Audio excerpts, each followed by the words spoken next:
Hello guys, hi, welcome to stream. ഇന്നത്തെ title pretty straightforward ആണ്. ഞാൻ രണ്ട് ഇവന്റ്സ് കണ്ടു. രണ്ട് ഇവന്റ്സ് I guess. രണ്ട് ഇവന്റ്സ് ഓഫ് fucking hell. ഞാൻ വീണ്ടും ഇതല്ലല്ലോ. Okay, hi. Okay, finally. Okay.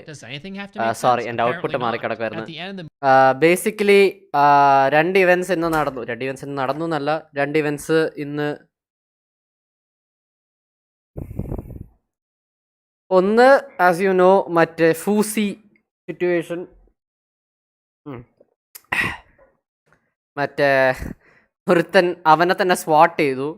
Don't know how people are that stupid, but okay. And the other thing is, what do you say? എന്തോന്നായിരുന്നു? Oh yeah, the Gamescom നടന്ന event. Yeah. But anyways, ഞാൻ അത് Q ആയിട്ട് കളി. അയ്യോ, പിന്നെ എത്ര ദിവസമുണ്ട് ഇത് വാങ്ങാൻ? തീരാറായി തോന്നുന്നു. Champions 2023 5 days.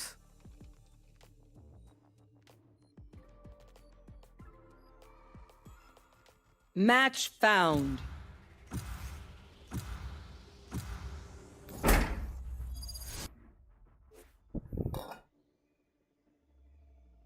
ഓക്കെ, എനിവേസ് ഞാൻ പറഞ്ഞു വന്നത്, യെസ്, ഫസ്റ്റ് ദ ഫുസി എന്നല്ല അവൻ്റെ പേര്, ഫുസി എന്നാണെന്ന് തോന്നുന്നു, അങ്ങനെ എന്താണ് അവൻ്റെ പേര്.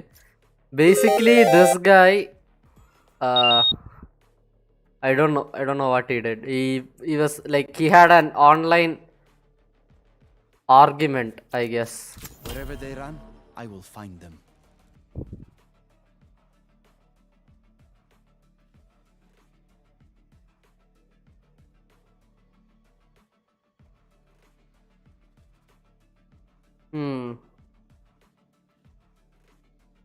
He apparently had a, I guess, hater. I don't know most details, but whatever. Pretty much sent him his address, and he was live streaming or something. I don't know what he was doing, but ingere live stream ചെയ്തുകൊണ്ടിരിക്കുകയായിരുന്നു. And weirdly enough, he pretty much called the cops, faked an entire hostage situation. Like അവൻ gun പോയിന്റിലാണ്, help വേണം എന്നൊക്കെ പറഞ്ഞ് like പോലീസിനെ വിളിച്ചു. And when the police came to his address, like അവൻ്റെ അഡ്രസ്സിൽ ഇത് hostage ആണെന്നൊക്കെ പറഞ്ഞു കൊടുത്തിട്ട്, he was like, the guy, I know the guy's address, അവിടെ പോ, അവനെ പിടിയുന്നു. And like, and then police അവൻ്റെ അടുത്ത് ചോദിക്കുക, നിനക്ക് ആളാരാന്നറിയില്ല, അവൻ്റെ ഇൻറ്റൻഷൻസ് എന്താണെന്നറിയില്ല, ബട്ട് നിനക്ക് അവരുടെ അഡ്രസ്സ് അറിയാം, how, like what, why, like അങ്ങനെ എന്തൊക്കെയോ ചോദിച്ചു. And then pretty much the police just arrested him straight up. They got arrested him, and he was like completely was like, yeah, you guys are dumb, you guys are dumb as, like അങ്ങനെ പറഞ്ഞുകൊണ്ടിരുന്നു. I was like, okay, but eventually I got an update that the police, instead of take him in, he sent this guy to a mental institute to check, to have him checked out. So I guess W to the police for having, I guess, a good judgment, because I don't think this guy is a lunatic. I guess he's a lunatic. Like, he's not like unhinged murder lunatic, but yeah, I guess he tried to sick cops on the other guy, but then failed miserably, and all while live streaming this to a live audience, I guess. I don't know. Yeah, so this got extreme clout. Now for the other thing, അതാണ് കുറച്ചും കൂടെ ഒരു fun topic. So last year മറ്റേ game of the year അവാർഡ്സിൽ apparently the method എന്നാണ് അവനെ വിളിക്കുന്നത് തോന്നുന്നു, but yeah, the Bill Clinton kid apparently ഇപ്രാവശ്യം ഗെയിംസ്കോണിലും അത് നടന്നു. Apparently 2 people tried to jump in and say, I think GTA 6 Bill Clinton or something. I don't really know what the actual message is, because it was so low, because Jeff Keighley അവൻ വന്നപ്പോൾ തന്നെ ആ mic എടുത്ത് മാറ്റിയിട്ട് disappointing എന്ന് പറഞ്ഞുകൊണ്ടിരുന്നു. Like I mean, oh my god, like the second guy had their fucking socials in his shirt. which the camera didn't pick up. I don't think anyone, like everyone, like the moment he did that, started doing that, he got booed out of stage. Like they got booed out of stage. Pretty much, like for a solid, like 10 seconds or something, I guess. 10 seconds, that's it. Like he just like went. So here's the thing. I don't really like the Method Kids action too because it raised a very big security concern. But at least in his case, he went in like with the guys, didn't create any sort of issues, just remained silent until Jeff Keighley, the award winners, whatever, they have been done with what they wanted to say. And then the moment when everyone was like trying to leave, he dropped the bomb. So at least this guy, even though what he did was very rude, he at least had the decency to not interfere or not pose any sort of interference. But this dumb fucker, I don't know why he tried to interfere when Jeff Keighley was speaking. Like it's not even when the program's over and he just tried to scream GTA 6 or whatever. He tried to actively interfere in his hosting activities, which was very disrespectful to him. I don't know why he was like, I guess, he like props to Jeff for keeping such a cool approach strategy. thing, I guess. I mean, he didn't get overly violent or anything, but still, the fact that Jeff had a straight face and he was, he did have this reaction where he kept on saying disappointing to these guys, and I guess the accompanying boos on the guy, I don't know. But it feels very sad that this guy is also considered humans, equals like us, but whatever. That's how the world works, I guess. But anyways,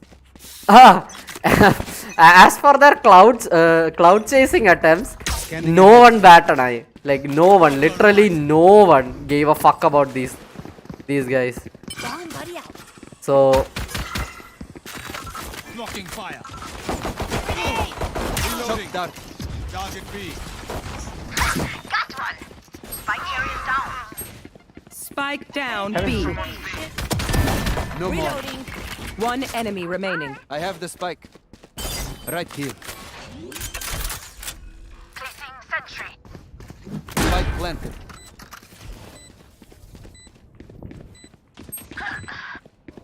Here. Revealing area.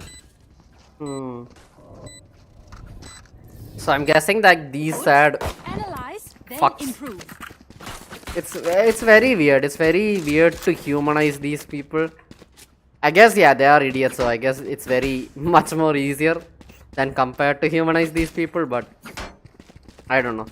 I feel very like it feels very strange that these people are like, I don't know, like even if they didn't get basic education, the Let thing us that they hunt. could get is like basic common sense. Like for me as someone, like if I don't know, I just Revealing area.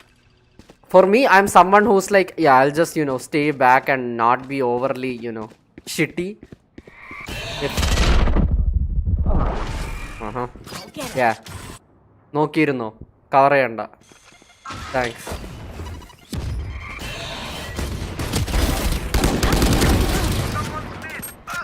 Beautiful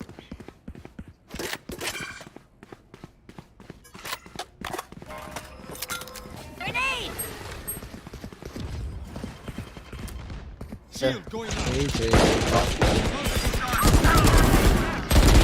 Spike down B. Last player standing.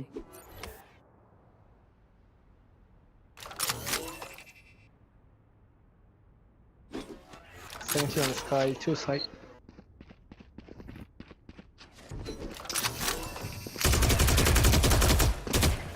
Okay, this.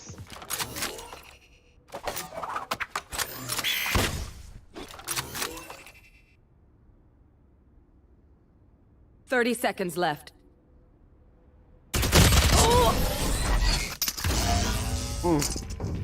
Beautiful performance. Drive them crazy, Raze. You're good at that.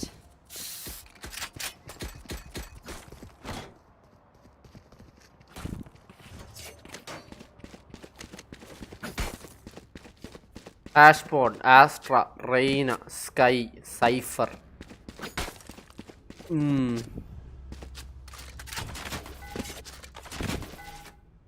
Breakaway.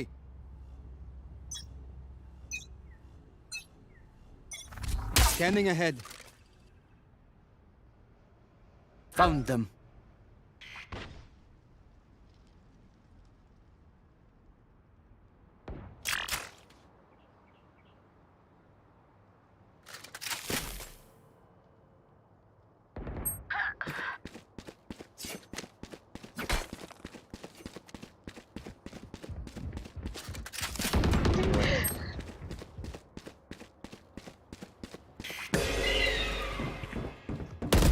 Our spike is dead.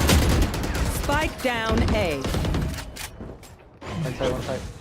I know exactly where you are. Scanning ahead. Silence. One close right door. Last player standing. One enemy The remaining. eyes are down. Last camps.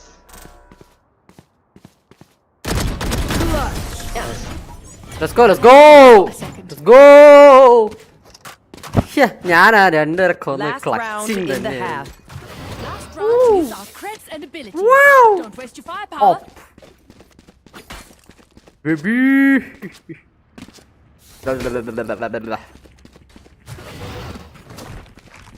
So it's a tactic. ഞാൻ പറഞ്ഞൊരു tactic ഉണ്ട് so കളിക്കുമ്പോൾ ആരോ വിട്ടിട്ട് ചെയ്യണം.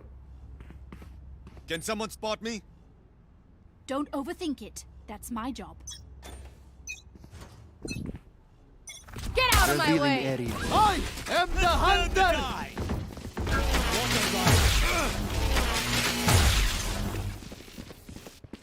Come on, let's go. Precise. My ultimate initiated. Here goes the party.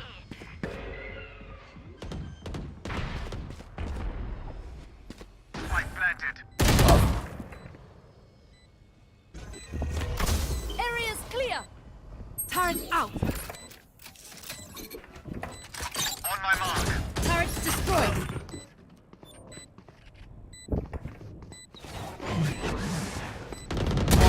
Terminated. Last player standing. You are divided. Okay, I failed that hard.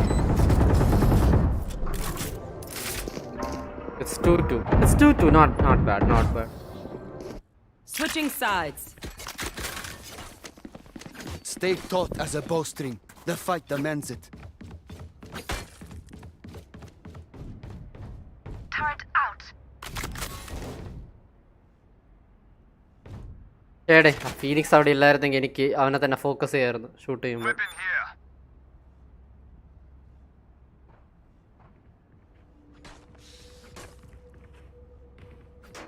Actually, Coca-Cola Zero tastes like shit, not gonna lie. Like Coke without the sugar is very, very weird. I got you, bruv.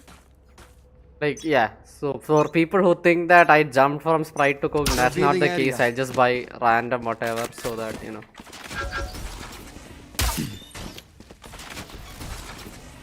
Shock dart.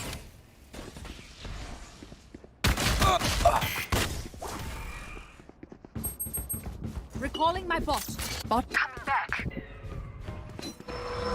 But really, I was the only one on site? Really? Placing swarm there. Spike planted. There. Placing swarm grenade. Swarm grenade out. Oh. Now. Grenade. Going up.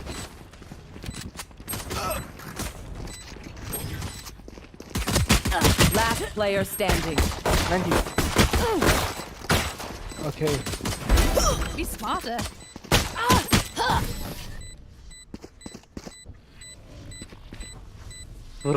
എന്താ നടന്നേ കേജയ്ക്ക് എന്താ സംഭവം like I know I mean I'm bad but what was this KJ doing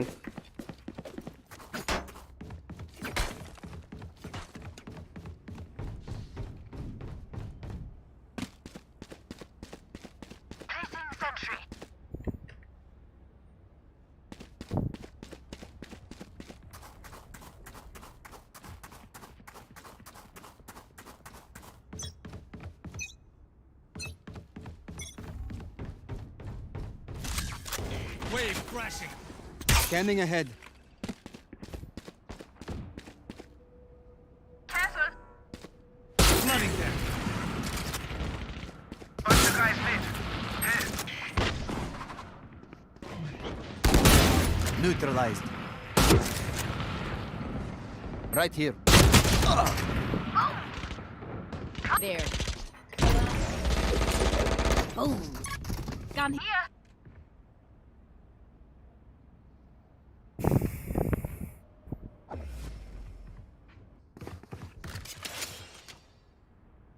push ചെയ്യണോ?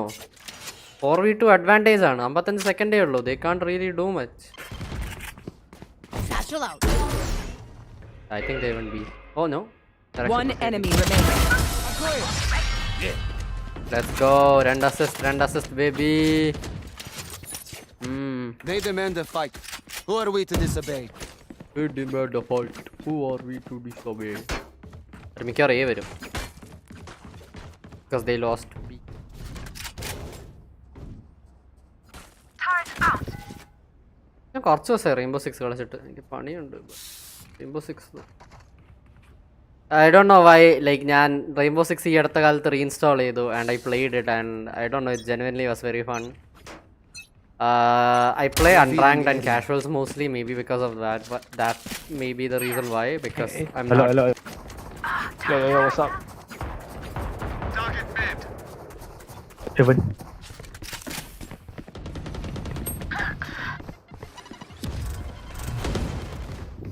You are divided. Careful now. What? Flooding them. One down. Watch your eyes.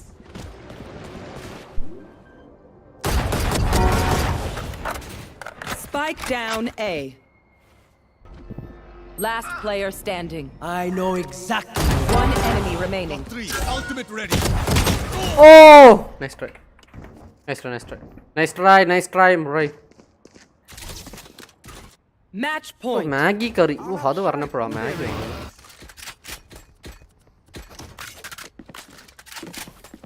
It's going to be A again.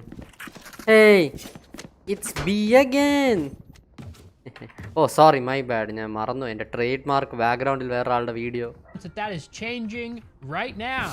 I'm sorry about the length of this video because there's a lot wrong into with the this unknown. movie. My script is 12 pages long, and I'm pretty sure I didn't touch on I've got your trail. And folks, get yourself a snack. Maybe save this video for a plane ride because. God damn. So yeah, the movie was directed by Patty Jenkins. She made the first Wonder Woman movie. I was pleasantly surprised when I looked her up on IMDb that she also directed a movie called Monster that I remember liking a lot. So yeah, I'm not saying that Patty is a bad director or anything, but I just really did not like it. Spike down The B. only things I remember from the first Wonder Woman movie is the cool theme song, like the... Get out of my way. Yeah, it's pretty memorable. One enemy remaining. And I also remember the scene of her running across the battlefield, which was kind of Last player I standing. enjoyed the first Wonder Woman more, but it's more forgettable than this movie. This movie is so bad that it will linger in my mind for a while. That's not to say there's not good things about Sudden it. The death. performances are pretty are good for strong the most because part. we are together. It looks like Don't the actors forget were that. having fun with this movie, which is a good thing. The movie starts with this long-winded Olympic Games event type thing for Amazon warriors. Diana is competing as a child amongst a bunch of adults. I guess because she's naturally gifted. Even at 8 years old, she can run faster and she's stronger than these full-grown women. Yeah, it's stupid.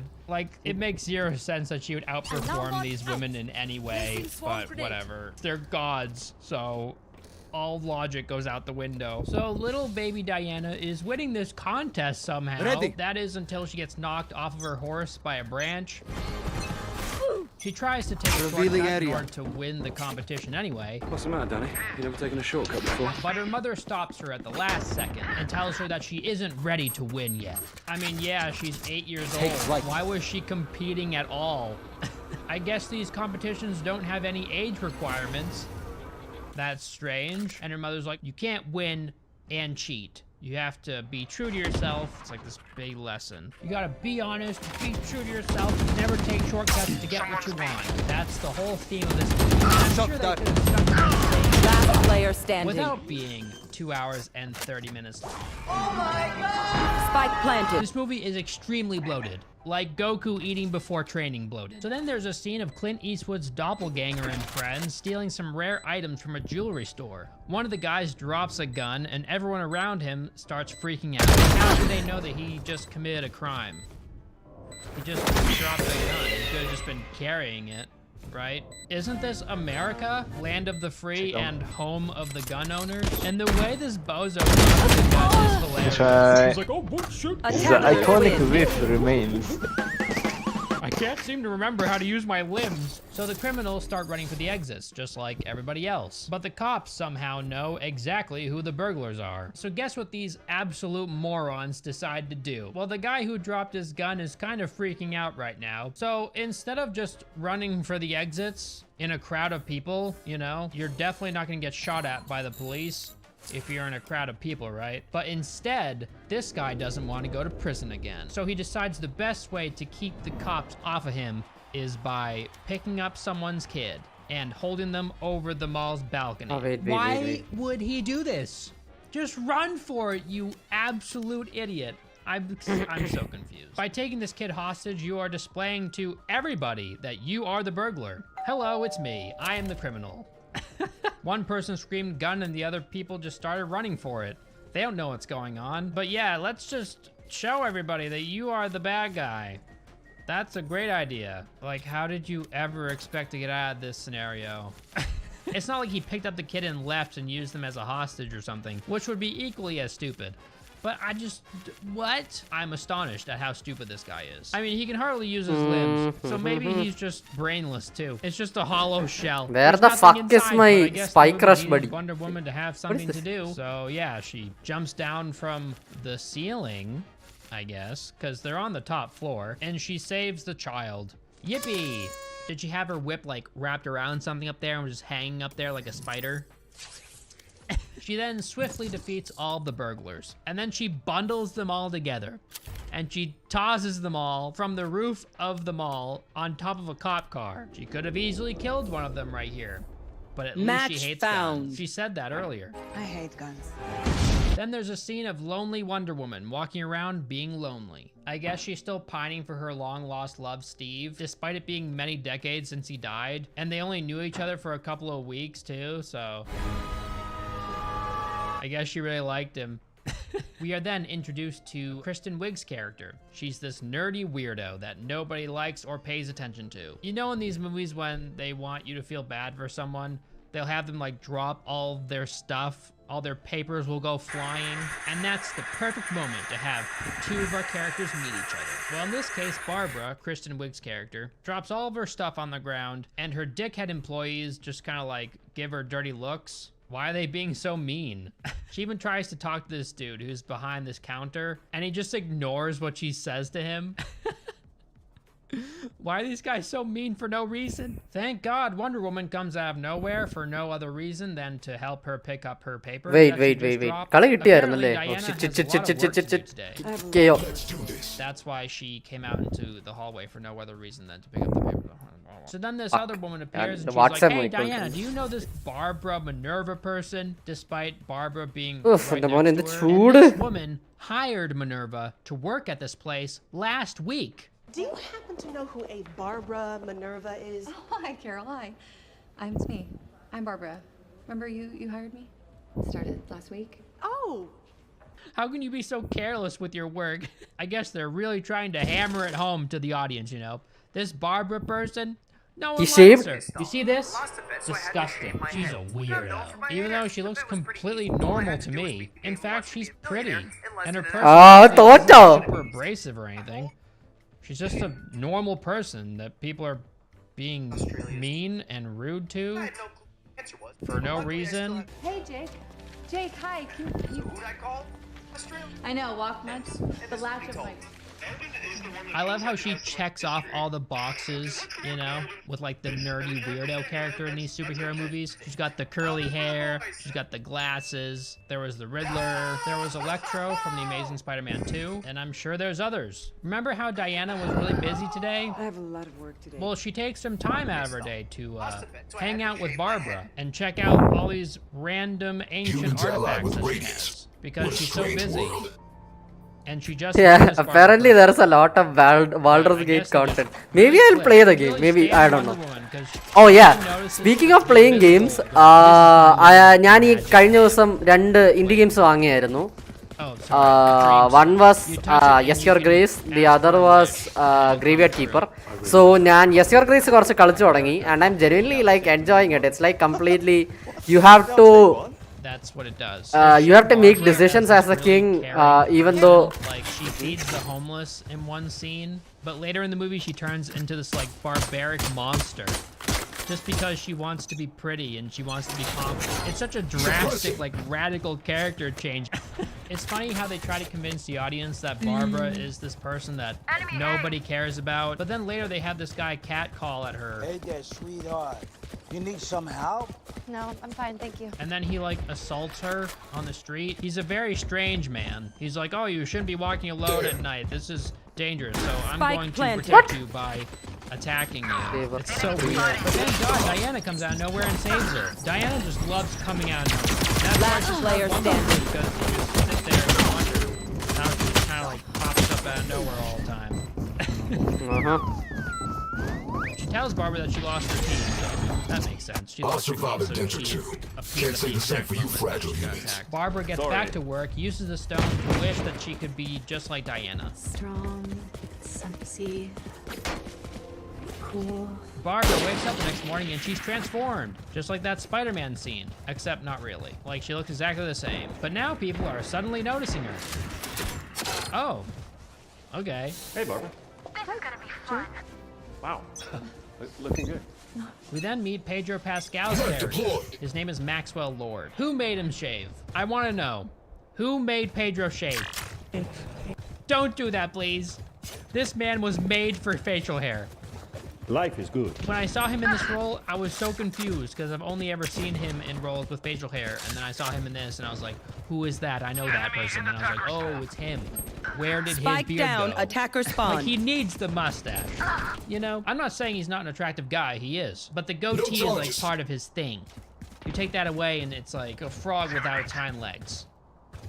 It just looks weird. In this movie, he plays this TV personality and failing businessman. He's in crazy debt to his investors. He wants to get rich by finding oil and promising these investors oil, but he keeps failing and failing. I think Pedro Pascal was perfect for this role. His acting is so good, he hams it up like crazy. He definitely knows the movie that he's in. He was the best part about the movie, 100%. He really goes crazy. And I love it. Barbara tries on a new dress, and wow. Last player standing. Amazing.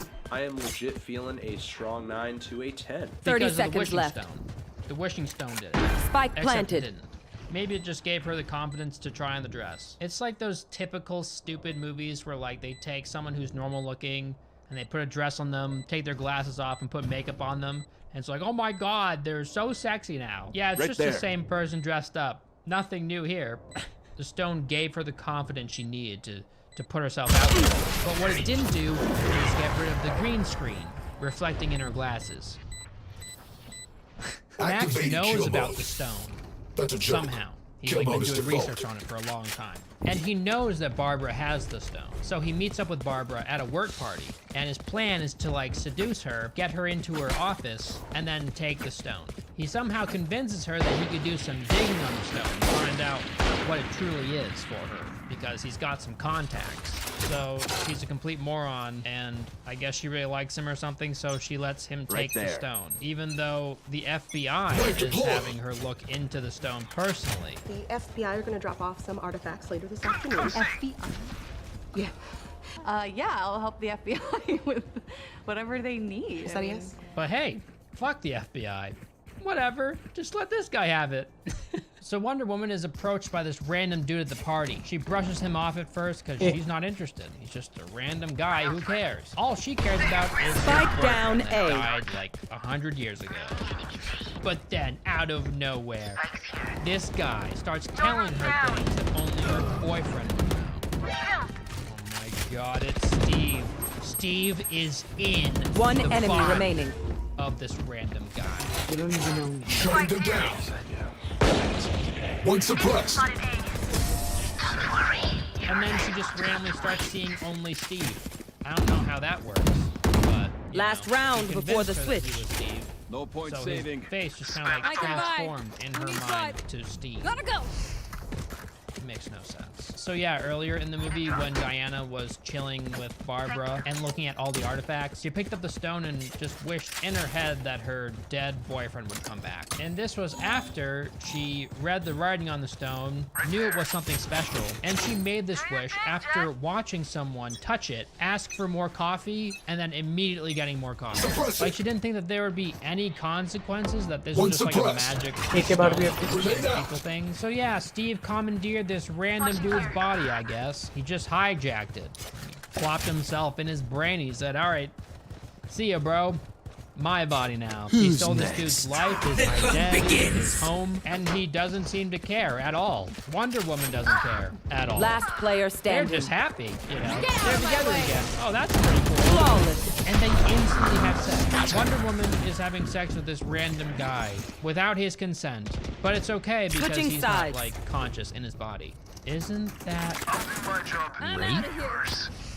She's so selfishly in love that later in the film, when she's faced with the knowledge that the wishes are having a disastrous effect on the world, she still refuses to even consider giving this poor man his body back. Max has the stone now, and his wish is to become the Dreamstone. I wish to be you, the dream stone itself. So whenever he touches someone, they can make a wish and it'll come true. That'd be hilarious if he just turned into a stone.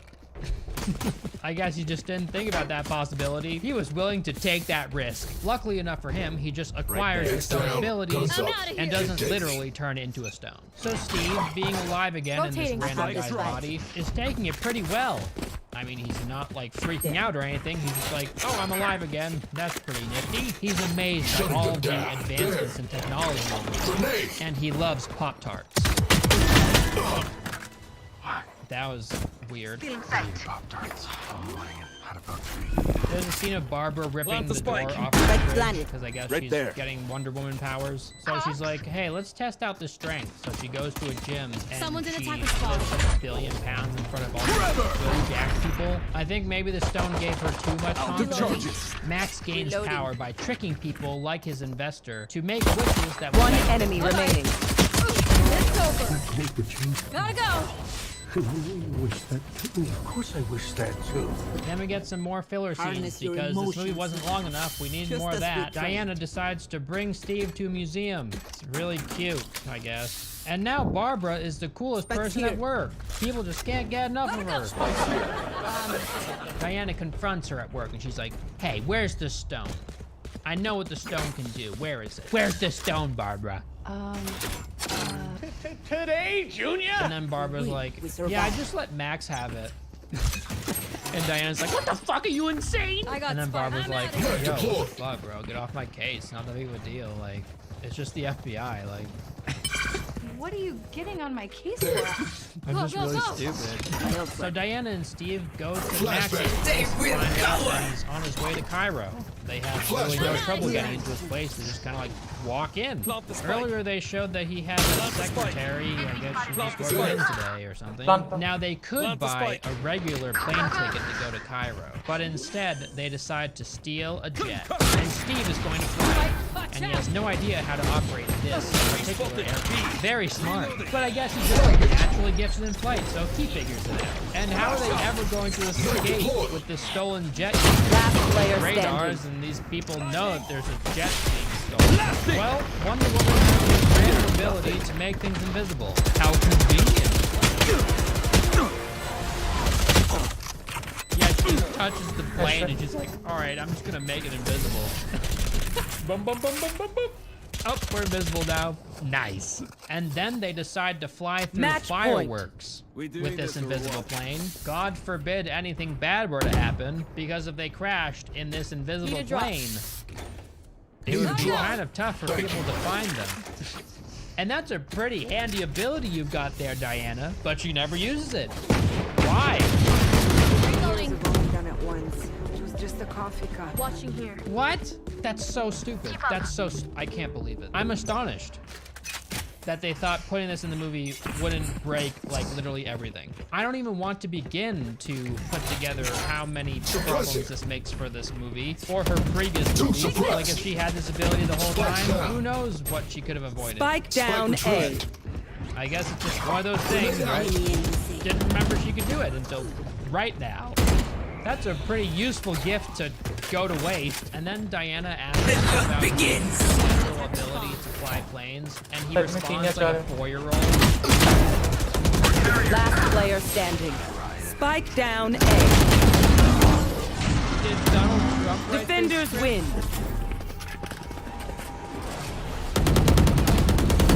So then we start to see the turning point in Barbara's character. She's changing, she's evil. She's letting all this attention and her newfound strength go to her head. And they show this to the audience by having the same creep from before who attacked her on the street harass her again. And so she just beats the shit out of him. Oh no, I totally feel bad for this rapey creeper. Oh man. Except I don't. And she totally should have Match done that. found. So then there's a scene of Max promising this Egyptian prince whatever he wants in return for his oil. After granting his wish, the prince tells Max that he already sold all of his oil. You are a silly man. So you're telling me that Max didn't confirm whether or not this guy had any oil before meeting with him? What? So then Max is like, okay, well, in return for that wish that I granted you that you still have yet to see fulfilled, I will take your security team. And the prince's security is like, all right, well, I guess we're loyal to this guy now. So they just follow him.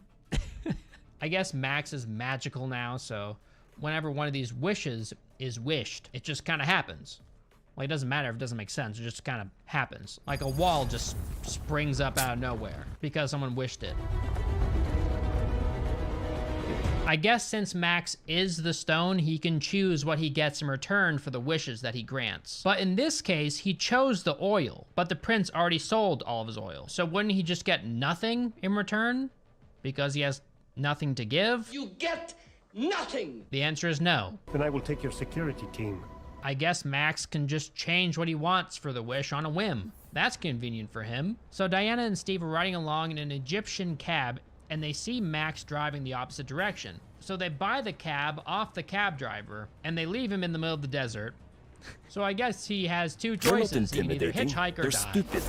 Big difference. But let's forget about that guy. He doesn't matter. Diana and Steve race after Max. Max has his stormtroopers shoot at their car, and they only hit the hood of the car, because that's where you would want to aim. Then Wonder Woman leaps into action. She changes into her Wonder Woman outfit in an instant like that. Wonder Woman now. She must be like the fastest changer ever. Like, rip off the clothes. Bam! Put clothes on. Right? If you see her wearing the white shirt, she's not wearing her Wonder Woman stuff underneath the shirt. Unless she made it invisible. She made her Wonder Woman gear invisible. But she just wanted it to be visible for when she took her other clothes off because she didn't want people to see her tits. Call me Sherlock the Alien. I got this under control. I will find the logic wherever it's hidden. So Wonder Woman jumps out of the car and starts racing towards Max's character. We get this intense scene.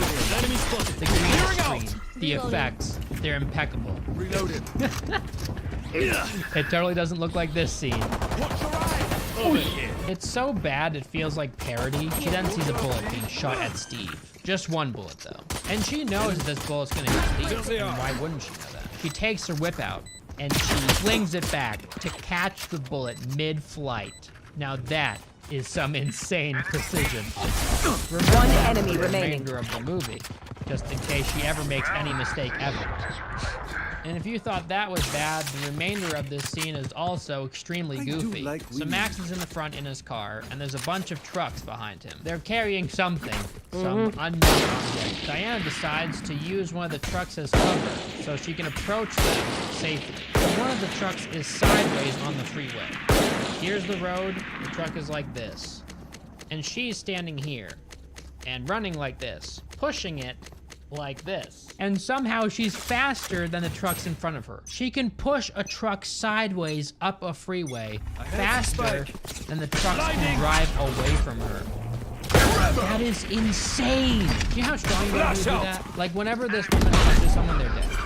You know what I mean? Like, Reloading. Wonder Woman really cares about life. Enemy B. She puts human life into everything. So she jumps on one of the trucks and rips the steering wheel out of it. And she tells the driver, The brakes still work. because that's all you need, right? Like, if you're speeding down the freeway, probably going like 70, 80 miles an hour, and someone rips your steering wheel off, all you need is your brakes, right? There's no way the truck will drift, and you will end up flipping the truck and possibly dying. There's no way that could happen. One enemy But at remaining. least she told him, just in case he didn't know. Like, you never know. Maybe he just forgot that the brakes were there. He flies off the back of one of the trucks with her whip. Without a second thought, she just kind of like takes her whip, wraps it around him, and flings him off. But he lands safely on the sand. Like, it's made of like marshmallows or something. Gun It's like here. bounces off. He's fine. You know. How when someone flings you off of a moving truck and you just kind of land safely and nothing ever bad happens to these people ever. This is hilarious because later in the movie she tells Steve to put down a sword because she doesn't want anyone getting killed. Steve, you can't use that. It's not their fault. Like, I'm pretty sure getting sliced by a sword is less fatal than someone removing your steering wheel when you're speeding down a highway. But that's just me, I don't know, maybe I'm wrong.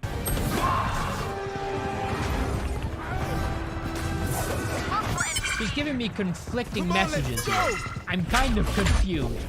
One of Max's dumbass stormtroopers somehow miraculously hits Wonder Woman. Yeah, she gets shot. Ouch, it hurts. So she slides herself underneath one of the trucks. So the absolute moron in the truck next to the truck that she's hiding under decided to shoot the tires of the truck that she's under. I guess they don't give a shit about what's in this truck. You know, they don't want to preserve that at all, and they don't give a shit about the driver. And why didn't the driver of this truck just stop the truck?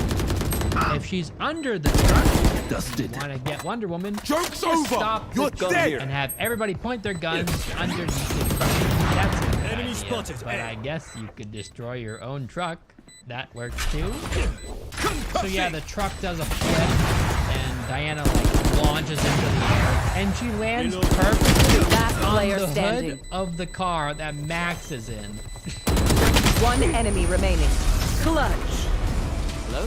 It just happened to have that perfect trajectory to launch her right Last where she wanted round to in the be. half. And she's like, hey, give me the stone, Max. And Max was like, yo, I am the stone. That's kind of impossible. I mean, you could just take me, but please don't. Steve, being the genius that he is, decides to ram his car into the back of one of these armored vehicles, completely destroying his car and doing nothing to the vehicle. And then he climbs out of the front of the car and up onto the armored vehicle. And somehow, Steve is able to take control of this military vehicle. I guess they opened the hatch on top and let him in because they were like, hey, what's up, dude?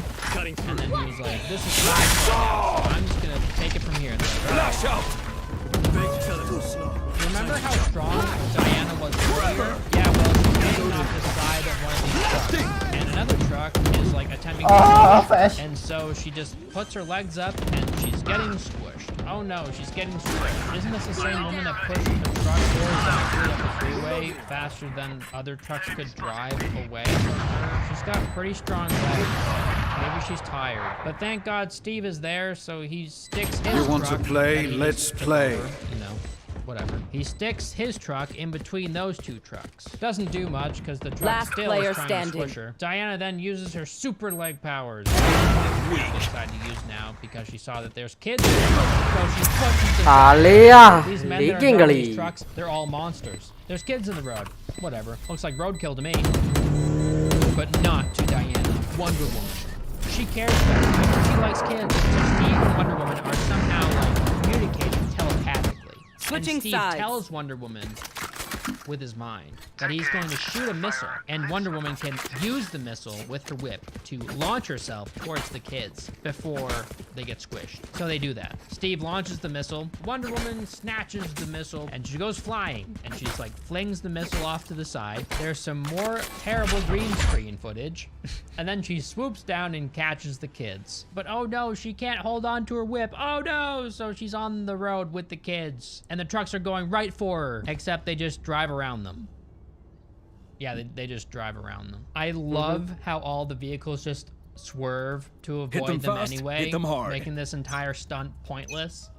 And why were these kids allowed to play in the middle of the street anyway? Their parents are right there. And this is a desert. You can see these trucks coming from a long ways away. Just have your kids move off of the road. It's like, what, 6, 7 steps? You idiots. I love how Steve's role in this movie is just to act as Wonder Woman's puppy. The whole point of him existing is to just follow her around and give her moral support. I'm surprised he didn't put like a little vest on him. Spike that planted. said, support man. He's a little support man. Little baby man. He doesn't care about his own business. There we go. Enemy kill. Decades later. Who cares about that? Right there. What is happiness Blocking anyway? sight. Steve's just always happy. He doesn't care. He loves Worthless. Diana. As long as Diana's there, he's happy. Last player Who cares standing. about anything else? He's so nonchalant. This entire movie makes no sense. Like, there's even a scene of him trying on different outfits, you know?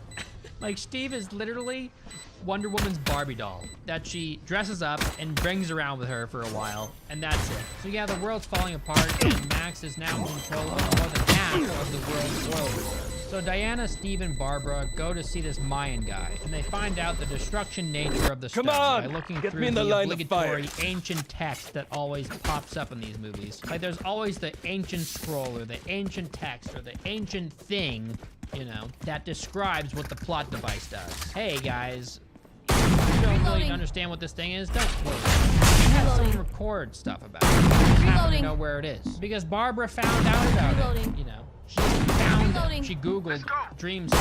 Then there's a scene where Max is granting a bunch of powerful men their wishes, one by one. It's hilarious. He's like grasping onto their hands super tight. Like, come on. I look like a crazy person right now, but just make a wish, please.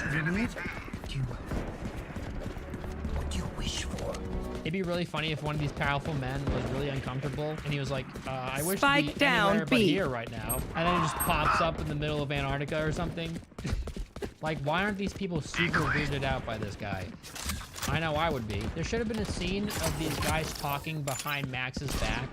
And they're like, Right there. Yeah, I've seen a lot of hands in my day, Bob. But that guy in there, I'm pretty sure I was molested. Max's body is enemy remaining in this movie. Like, he has this fucked up eye, his nose is bleeding, here. and then his ear starts bleeding. Like, your brain is bleeding out of your fucking ears, dude. But he still doesn't use anybody's wish to heal himself. Match he uses point. someone's wish to get rid of traffic. But hey, the blood that's spewing out of my fucking head, who cares? He's got strange priorities. It's not till the end of the movie, when he looks like a fucking zombie, that he decides to, hey, maybe I should use someone's wish to make myself look a little less dead. Max meets the president, and he's like, hey, president, what would you wish for? And the president is like, if I could wish for anything, I would wish for more nuclear weapons than Russia. Concussing! So they have to listen to him.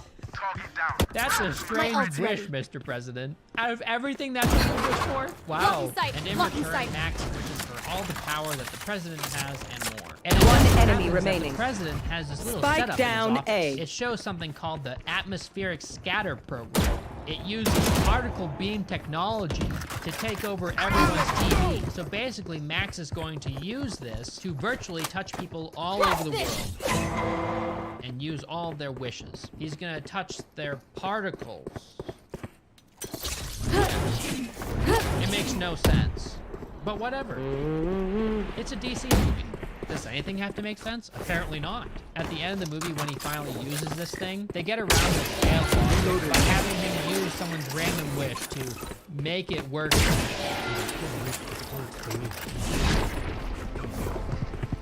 Yes, sir.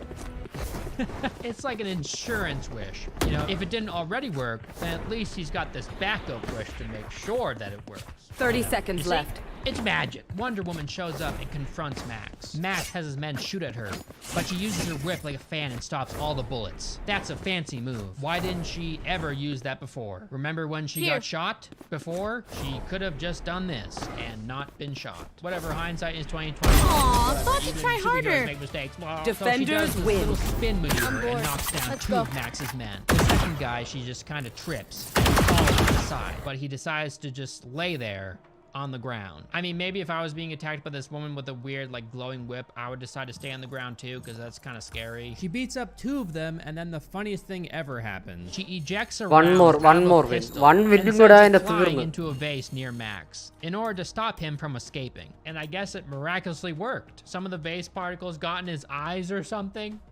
I don't know. Match it explodes found. next to him and he's like, oh God, ah! I guess it would startle anybody, but still. Wonder Woman approaches Max and is astounded to see none other than Barbara attack her and defend Max. Because Barbara likes Max, because Max showed interest in her, even though he only wanted the stone, and it's pretty obvious that he only wanted the stone. How Barbara couldn't see this is kind of strange to me. And Wonder Woman doesn't even bring this up. She never says, hey, Barbara, this dude doesn't even like you. He just wanted the stone. But then again, Barbara is still defending her wish, right? She really likes her wish to be super strong and beautiful and all that. Steve tries to be useful in this movie, so he handcuffs himself to Max. Max then says, What do you wish for? Do you want to be a real boy? even though Max has no idea that Steve is inhabiting a body that isn't his own, he just happened to say like a super relevant thing to the perfect person. Wow, okay. Barbara breaks the handcuff, separating Max from Steve. Barbara then leaves with Max and Steve is left with Diana. We then learn that the Russians instantly and miraculously found out about America's 100 new nukes. And so Russia decides to fire their nukes at America because they see America's new nukes as an act of war. Yeah, that's totally how it would play out in the real world. The president then says, we've fired for less. What? I'm guessing he's referencing the bombings on Japan. Did he forget about Pearl Harbor? I'm guessing he did. I'm definitely not saying that dropping the nukes on Japan was justified. It wasn't. Only that the president saying, we've done it for less, is a very stupid thing to say here. 2,400 people dying versus getting 100 new nukes. You know, I would say the new nukes is... That's more of a reason to go to war. 2 hours into this movie, Steve finally convinces Diane to make the obvious choice she should have made immediately when she learned about the repercussions of the stone and this poor man's hijacked body. So she finally decides to reverse her You wish buried your and she secrets leaves well, Steve. Cypher. Then Wonder Woman turns But into I am a a bird. hunter, and I will She find starts to them. fly. I don't know if Wonder up? Woman can fly. I've never read the comics. I don't know much about Wonder Woman. I know she has a whip, and she's very strong and very fast. But I didn't know that she could fly. I don't think she can fly. I think she's just using her whip to, like, fling herself forward, like, really fast. But still, it looks like she's flying. So then Max uses this presidential broadcasting system to put himself in front of as many eyes as possible. He then asks everybody to make a wish. And in return, he can then make as many wishes for himself as he wants. I guess he just didn't account for all the depressed people out there, because they're all dead now, because he just murdered them all. And what about all the angry teens that wish their parents would die Scanning because ahead. they hid their NES? Well, I guess all their parents are dead. Oh, and I guess he didn't account for all the incel 4chan Joker kids that wish the world would just end. Because there's definitely people out there that wish the world would just blow up. So, Right here. yeah, I'm pretty sure immediately when I made this broadcast, the world would just end. Everything would end immediately. I mean, he's broadcasting all around the world. Surely he would Spike have planted. one of these crazy people make that wish. I guess they just got really lucky with who saw the broadcast. Let's ignore that, though. He uses these wishes to turn Barbara into a super strong furry. Last player standing. I guess she's Cheetah now. You know, Cheetah, the well-known Wonder Woman villain. I've never heard about her, but now I know about her. This is what she looks like in the comics. This is what she looks like in this movie. I think I prefer the comics. I do like the message of this movie that people hardly actually want what they wish for. They show that with a bunch of different people. There's this one girl who wishes to be famous. Hey, I want to be famous. And then she's instantly faced with the horrors of being famous. Like a bunch of belligerent fans come out of nowhere and start screaming at her while she's working. Well, I wish you dropped dead. And what if one of these millions of people that watched this broadcast thought that Max was really annoying and wished that he would die? I'm pretty sure if this was the real world, at least one person would wish that he would die. Revealing Imagine area. if that's how the movie ended. Someone wishes that Max dies, and then Max dies, and all this gets reversed. That'd be hilarious. Wonder Woman didn't have to do anything. So then there's a scene of Wonder Woman riding lightning with her whip, like, riding the lightning. Maybe Patty Jenkins really likes Metallica or something. Who knows? So Wonder Woman retrieves her bird Spike armor. This planted. makes flying much easier for her. And then she finds the broadcasting station. She just kind of shows up. She's like, hey guys, I'm here. Time to put an end to it. How does she know where this broadcasting system is located? Enemy spotted A. Beats me. Last so she player clears out all the standing. guards and then plays off Cheetah. I like how the Cheetah line is Cheetah's On face, target. and it's very obviously that Ah! it's not like authentic lines. Let's It try. looks like she walked into a bathroom with like eyeliner and just One of my threw on cameras her is face. broken. I'm out of here. They couldn't make her Sorry. face fuzzy. I mean, she's a cheetah. It's okay. So yeah, they Did your fight. It's an best. epic fight. Cat Lady versus Bird Lady. Wonder Woman has her whip, so Cheetah uses power lines to swing around and fight. There's a part during this scene where she jumps from the ground and grabs a live sparking wire that's flying through the air and uses it to swing. Come on, dude. If you're this close to the ground and you touch a live wire, you're gonna get electrocuted. There's no way. And then there's a part when she swings to the Revealing power area. line and uses her feet to launch herself off a utility pole. There they are. What? The pole would ground her. She would be crispy cat. She would be a crispy dead cat right now. I guess not. And then there's a part when Cheetah and Wonder Woman are tangled up and breaking a bunch of power lines that are just kind of like swinging through them. So stupid. Wonder Woman and Cheetah end up in some water, and then a power line hits the water, and it only electrocutes Cheetah, despite the fact that they're both in the water. I guess Wonder Woman is an electric type. Yellow. Wings. Zapdos. She's Zapdos. I was gonna continue the joke by Scanning comparing ahead. Spike Cheetah planted. to a cat Pokemon that hates water, like Incineroar or something. But then I found out about the fan-made cheetah Pokemon Cheetrick, which is an electric dark type. So thanks for that, whoever made Pokemon Right here. Solar Light and appreciate you. So in order for Diana to put a stop to all this, she has to either one, kill Max, which she won't do, like killing despite all these other things. But anyway.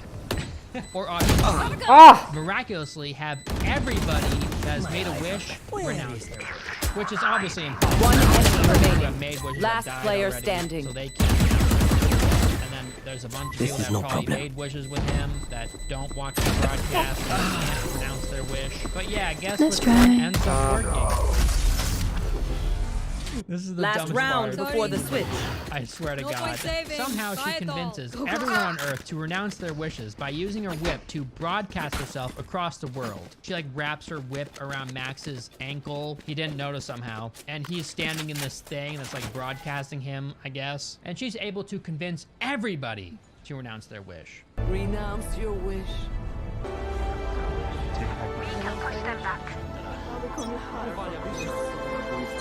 I mean, yeah, the world's looking pretty shitty Revealing right now. area. People are launching nukes left and right, so a bunch of people renounce their wish. But everybody? Everybody? Surely there are some poor people out there Shut that down. wish for food to feed their children. Why would Deploying they drone. ever renounce their wish? And what about the thousands of drug addicts out there that wish for an endless supply of crystal meth?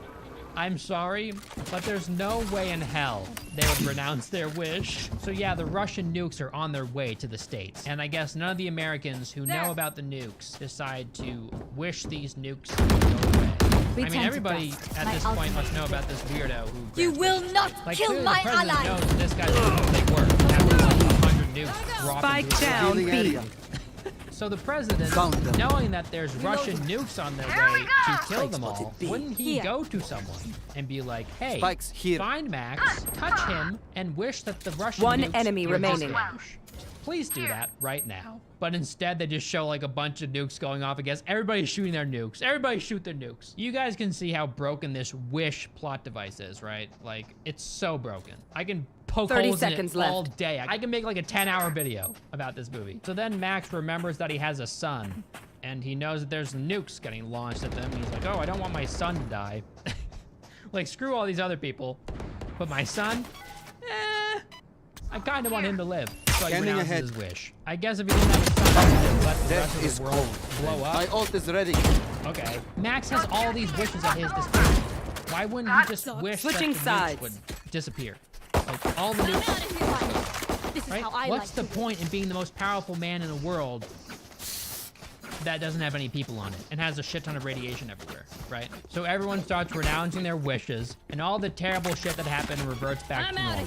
They show this montage of people renouncing their wishes all across the world, a bunch of them speaking different languages, but in order for them to have made a wish, they would have had to have spoken English, right, in order to understand what he was saying, unless he had a bunch of translators. I'm clearly thinking too far into this. Barbara also renounces her wish because I guess she finally realized that she's taking this too far. I think the moment she grew a tail, she would renounce her wish. Scanning ahead. That's kind of weird. She's not Someone really is there, they are. beautiful anymore. I mean, maybe to furry she's beautiful, but if her goal was to be powerful and beautiful and have people admire her, why would she want to be a cat woman? At the end of the movie, Max goes to the place where he saw his son last, and he finds him.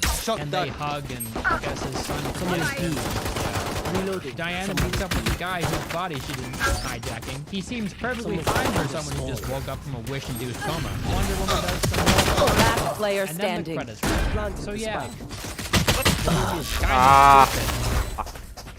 There are some good things. The performances, for the most part, were pretty good. The score was great. Pedro Pascal was amazing. He makes a great maniacal villain. I think Gal Gadot plays the role pretty well. So yeah, guys, that's it. I've been rambling for like a billion years, so I'm gonna end this video. It'd be really cool if you guys checked out my clothing line. Match How point. in the hell did you let this get this bad? How in the hell did you let this get this bad?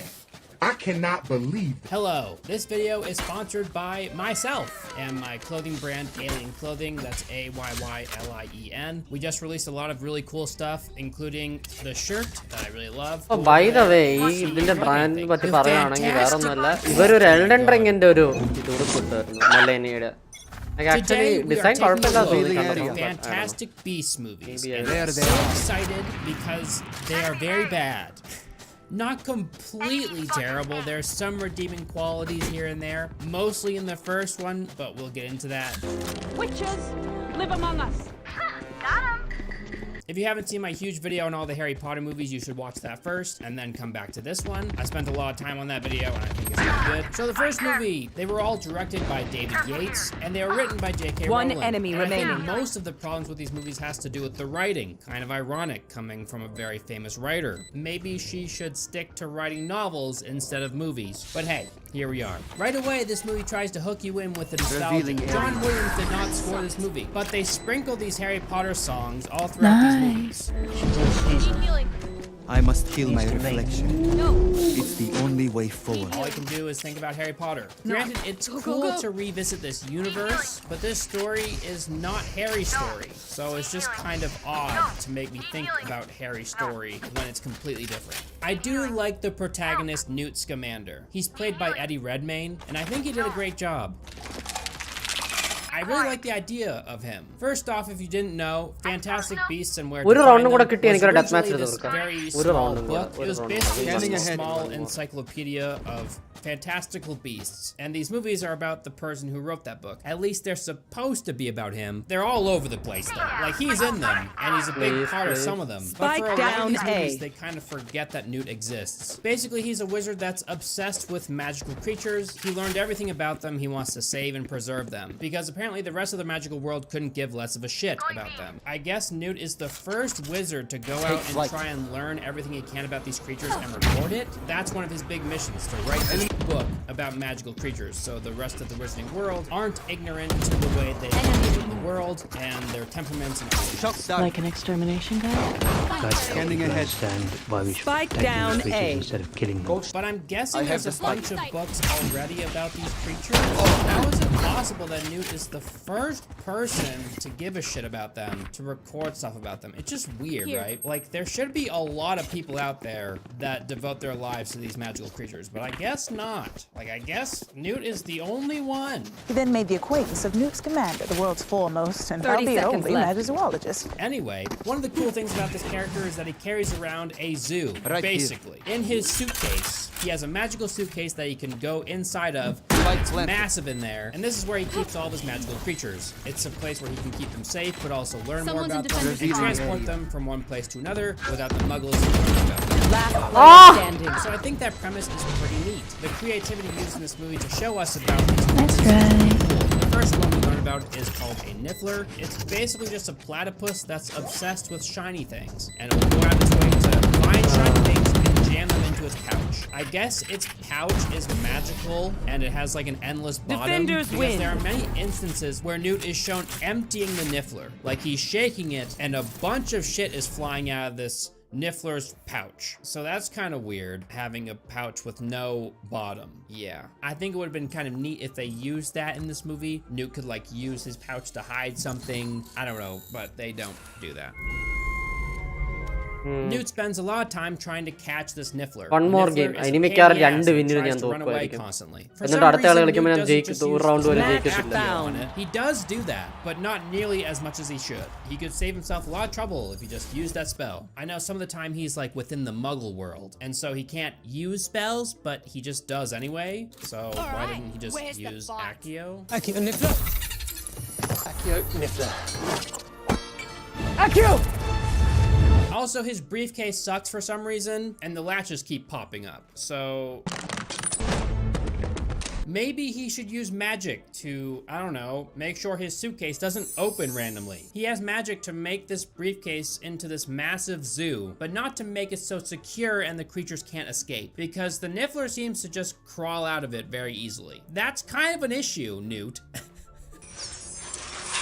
Absolutely. Yes. It's also kind of silly to me that the Niffler tries to escape this guy's briefcase when it's already massive inside there, and he keeps the Nifflers in this area with a bunch of shiny stuff, you know, to keep them preoccupied. But I guess that wasn't enough for this particular Niffler, who desperately wants to get all the shiny stuff outside of the briefcase, because maybe it already collected all the stuff inside the briefcase. I gotta be honest, if there's one magical creature I'd want to have, it would be a Niffler. You know how useful a Niffler would be? Just toss it outside and it comes back with like $1 million in jewels every single day. It's the most valuable creature in existence. Newt has a Muggle-worthy switch on his briefcase, and when he clicks it, it makes it so when you open the briefcase, Muggles don't see anything odd inside. It just looks like a regular briefcase. But he only decides to flip this switch right when he's about to get searched. Like, if you're walking around the Muggle world, always have this switch on, you know? Be safe. Newt is very haphazard with his magic in these movies. You'll see that as I continue. Newt is traveling to the USA to introduce a massive bird Frank to its natural habitat in Arizona. But Newt gets in trouble with the USA Magical Ministry, or the MACUSA. Magical Congress of the United States of America. Off has So to you work join for my the morning MACUSA? run Kind tomorrow. of weird, like, Wake up you at know, 4. Yakuza, Sound but good? in this case it's the MACUSA. There's no similarities there, but they just sound similar. Just weird. Newt is caught by Tina for performing magic in front of a no-mage. A no-mage is basically the American version of Muggle. But they get confused by this when they're talking to each other. Do American wizards not know the British slang for Muggles? And vice versa? Like, do they not ever communicate? What? Sorry, we call them muggles. Also, Newt lies to Tina and gives her a random excuse as to why he's there. What are you doing in New York anyway? I came to buy a birthday present. There's only one breeder of Appaloosa puffskins in the world, and he lives in New York. We don't allow the breeding of magical creatures in New York. We closed that guy down a year ago. And what are you doing in New York? I came to buy an Appaloosa puffskin, sir. Is it illegal to release this big bird in Arizona? They don't tell us this, but I'm assuming it is. I don't know if you need like a magical license to do this or what, but for some reason, Newt lies. So, cool. There's a comical relief character who's also a Muggle named Kowalski. Jacob Kowalski. Yeah, it's a pretty awful name. It's not memorable at all. Look at that! I've been doing so much research on these movies. I'm pretty sure if you go up to any random person who has seen these movies on the street and you're like, hey, name the funny Muggles in the Fantastic Beasts movies, they won't be able to do that. Call me Jacob. Didn't ask. Don't air plus. You're white. This guy is Last an player alien standing. man in New York, and his briefcase gets swapped with newts. And there's also a part when Newt mistakenly leaves an egg, like a magical beast egg, on a bench next to Jacob. And Jacob said, I can "You patch a forgot bullet your hole or egg." two. Like, why Let was me this know if you egg need just... healing. God. Anyway, why does Newt suck so much at keeping his beasts inside of this briefcase? This magical briefcase. It should be easy to keep things inside there.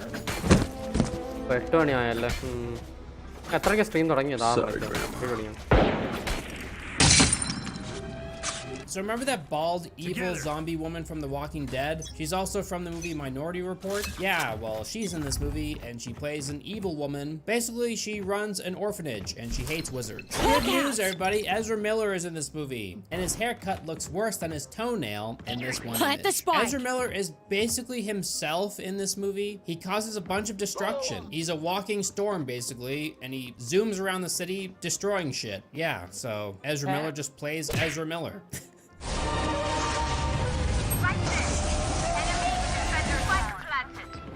Stop breaking the law, asshole! Tina has a weird ditzy sister named Queenie, and when they introduce Jacob to her, she's instantly obsessed with him. She's also a Legilimens. I think I said that right. You're a Legilimens. Legilimens. Yeah, but I always have trouble with Ah! the accent. Right, I'll tell you what, you fat little bruh. Basically, this means that she can read minds. Maybe she read Jacob's mind and she was like, hell yeah, this guy thinks I'm hot. This is sick. Let's do this. And he's very exotic. Last player I've been with a standing. Muggle before.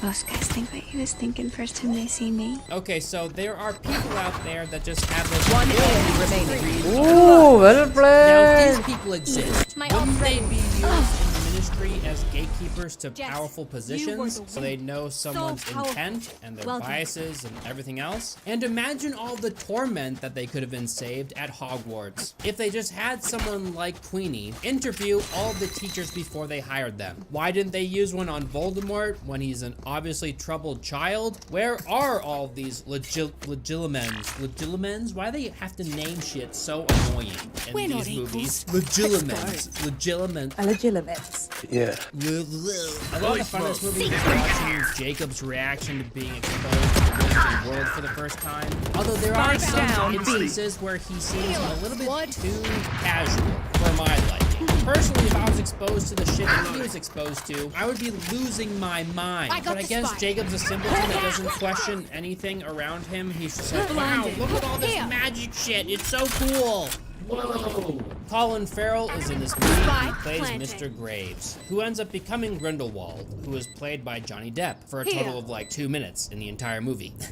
So Mr. Graves is using Ezra Miller in order to try and find the Obscurial. An Obscurial is like this super powerful force that's within a wizard, usually a child. There's no documented case of an Obscurial surviving past the age of 10.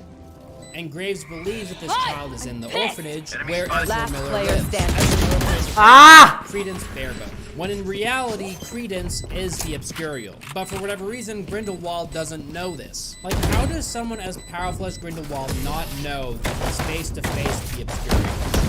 I know they're not Jedi and they can't like force sense someone, but Last still. round Also, if in he the so half. desperately wants this Gold is in our Obscurial, hearts, why didn't he but just, empty I your don't know, pockets, fool. infiltrate the orphanage himself and just find them? He's powerful enough. Maybe he's afraid of it or something? Which is weird because there's a scene of this random wizard blocking everything that Credence throws at him with like a bubble shield. And I'm pretty sure Grindelwald can do that same thing. So yeah, I don't know. There's a scene when Newt invites Jacob into his briefcase and he immediately pranks him by throwing this bird creature at him.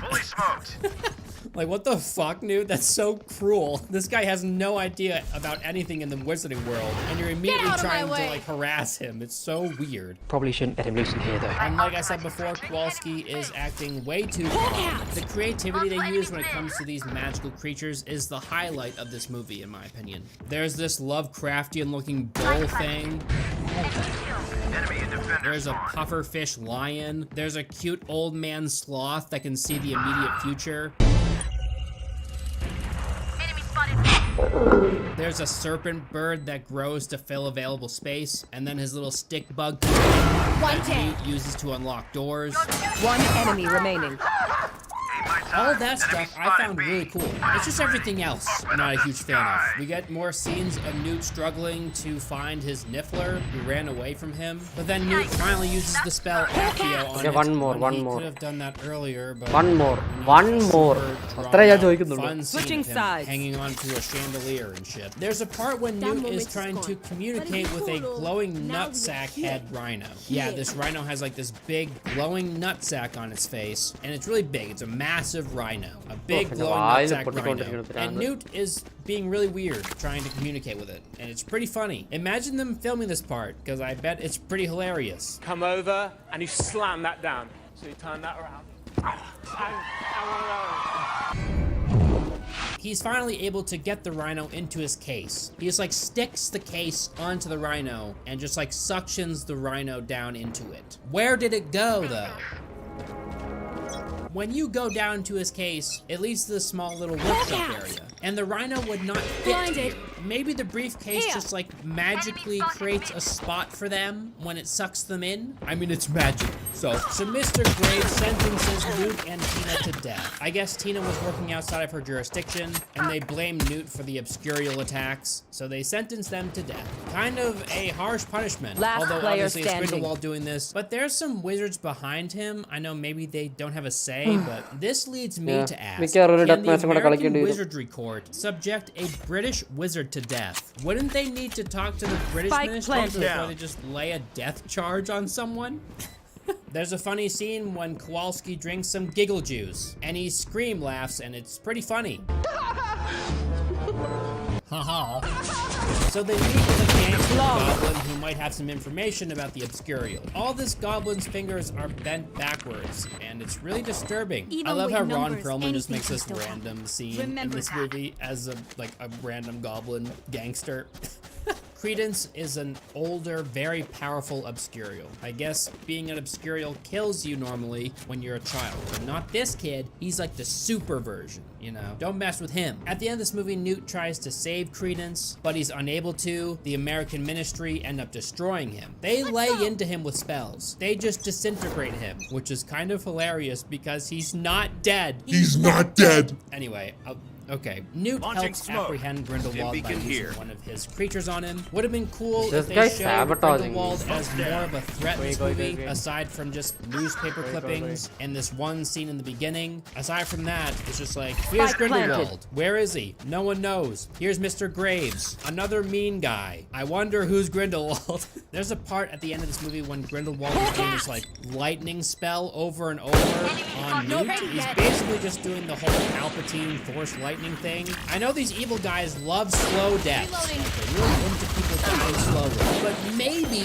you're in kind of a hurry right now, Grindelwald. Just use a large Be done with it. Why are you wasting so much time? So yeah, throughout this movie, a bunch of muggles see a bunch of wizards. Like buildings explode out of nowhere. But it's okay because Newt has the answer. Remember Frank? His big bird that he's transporting to, I don't know, the desert somewhere? Well, this bird has the ability to obliviate a ton of people in a wide area. And it does this by using the rain. Somehow it's working on the muggles indoors too. It's just magic shit. It works. Of course, the ministry forces them to obliviate Jacob as well. And why it doesn't do anything to the wizards? Who knows? They're just wizards, and it only works on muggles. But it doesn't work on Kowalski until he walks into the rain, when it should have worked on him immediately, like it did on all the other muggles who were sitting inside. Whatever, who cares? The wizards walk through the streets and fix everything for long, blah, blah, blah. It's all good, you know, movie over.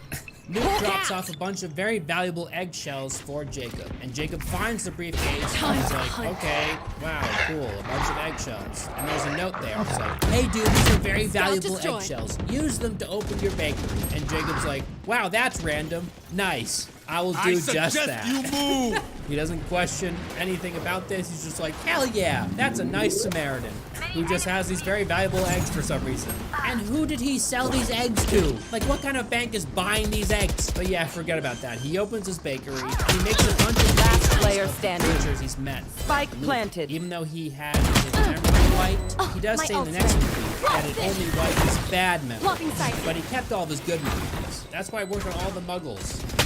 It's so convoluted and just like a stupid excuse to get away with some dumb bullshit. I hate it. One enemy remaining. So his memories of Queenie weren't erased, I guess. Even though when he had his memory erased, when Queenie was standing right in front of him, it looked like his memory of her was being wiped. But when he sees her in his bake shop, it's like, oh, I recognize you. Collected. Oh my God. Oh, let's go, let's Throughout the movie, go. they show us this guy. He explicitly wants magic to be real. He brought Credence's family to a meeting with the news report, and he was ecstatic when the magic bubble appeared above the metro station near the end of the movie. So his memories by this shouldn't have been erased because they only erase bad memories, and he loves magic. But in his case, that means absolutely nothing. This character holds zero plot significance and never appears in later movies. It also doesn't make a lot of sense for Jacob because a lot of his memories in regards to the wizarding world are all positive. He made friends, he fell in love, he was awestruck by a bunch of amazing creatures. This meal, it's insanely good. I'm a cook, and this is like the greatest meal I've ever had in my life. I'm just saying, Jacob's memory would not be impacted that much. Like, sure, he might not remember the rhino part or witnessing any of the destruction, but he would definitely know that the wizarding world still exists. This movie wasn't entirely sure what it wanted to be. It was a bunch of mini beast rescue missions with one very deadly obscurial rescue mission. So yeah, that's Fantastic Beasts. Okay, I guess my favorite of the trilogy. And clearly, I had a lot of issues with it, so but I did like a lot of it too. I think Newt is a good character. I think it's ingenious to make a comical relief. You will not kill my ally. All this right here. Shit. I don't think the Grindelwald twist worked very well at all. The obscurial thing, whatever. Moving on to movie 2. The second movie in the series is called Fantastic Beasts: The Crimes of Grindelwald. Oh look, guys, it's Gellert the Gamer Grindelwald. Grindelwald is played by Johnny Depp, and unlike the first movie, he gets more than 2 minutes of screen time in this one, so that's pretty cool. In the beginning, he's locked up in prison, and for some reason, they decided to lock him up with his pet. Yeah, he has a little pet, and his name is Antonio. Let's go, Apex time! Fantastic Beasts, but that doesn't mean you need to put random beasts everywhere, just to like justify the name Fantastic Beasts. They smuggle poor Antonio into a guy's case. He opens the case and Antonio attacks this guy, only for Grindelwald to throw Antonio to his death. So needy. Yeah, he just randomly tosses the poor gremlin creature to his death. Doesn't make any sense. Like, oh wow, Grindelwald is really mean. Why would you do that? Why even put this creature in the movie if you're just gonna kill him right away? Just seems like a weird decision. So the way they broke Grindelwald out of prison is that he had one of his followers drink Polyjuice potion and they swapped places. And so when they went to go transport Grindelwald from one prison to another, they used that as a perfect opportunity to break him out. The whole point of this sequence is to show that Grindelwald is escaping prison and in the process stealing back this blood pact charm. But as you can clearly see, before they flew off in the buggy, this is Grindelwald. This guy. I know he doesn't look like Grindelwald, but it's him. And he has the blood pact charm. He gives it away, only to steal it back a couple of minutes later. It makes no sense. So what's so important about this thing? It's a blood pact that he made with Dumbledore. Basically, they fell in love when they were younger, and they promised each other that they would never fight. And they were so certain that they would never fight each other that they made this blood pact charm. Like, what the hell? That's not how relationships work, dude. If you're in a serious relationship with anybody, you're never going to agree with them 100% of the time, all the time. You're going to fight with them, eventually. Ah, shit. Fuck. Like if Grindelwald and Dumbledore got married and they had a dispute over who did the laundry, would this blood pact charm just like attack one of them? Or is it very specific? They have to want to kill the other person. They can fight as long as they don't want to kill the other person, right? Is that how it works? I'm guessing that's how it works, because in any other way, it would be very stupid. It's a betrayal in my heart. Also, for Grindelwald to have swapped places with this random guy, then one of them would have had to have found a way past that force field thing that's preventing Grindelwald from doing anything. It kills a fly in the very beginning of the movie. Also, apparently they removed Grindelwald's tongue because he was too persuasive with the guards in previous prisons. So you're telling me there's no spell to make it so he can't speak? You can't just like sew his lips up with a spell or something? She's horrible.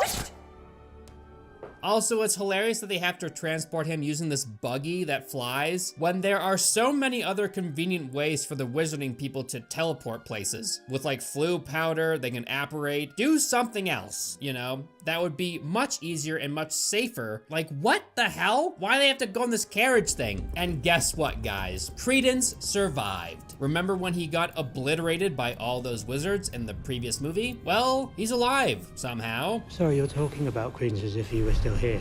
Survived. It just reminds me of that one Star Wars line from episode 9 when Poe's like, somehow the Emperor returned. Somehow Palpatine returned. Unfortunately, I have to diagnose you with cringe. We don't know how, it just happened. Yeah, guys, Credence is alive still. I don't know.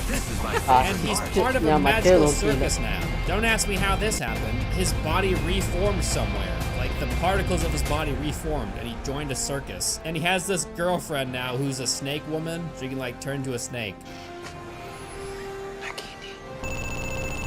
These movies are so good at introducing us to characters that I just don't give a fuck about. It's like the polar opposite of Harry Potter. In Harry Potter, you pretty much care about every character. Even the goofy side characters like Filch are funny and endearing in their own way. In Fantastic Beasts, it's the polar opposite. They introduce a shit ton of characters. I don't care about any of them. Like, Newt is pretty cool, and Jacob is funny sometimes. Grindelwald is basically just a bland Voldemort.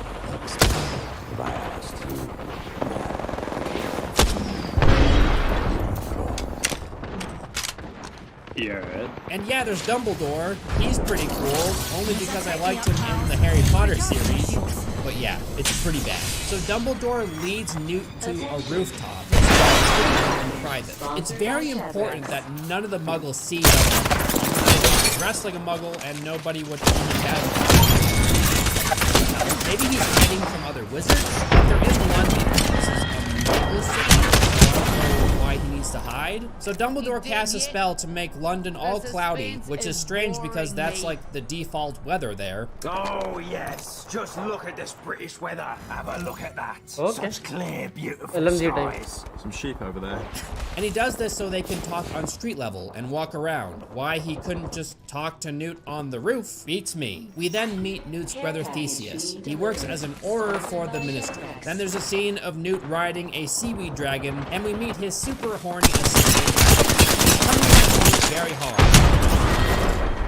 Perhaps you should take off your shirt.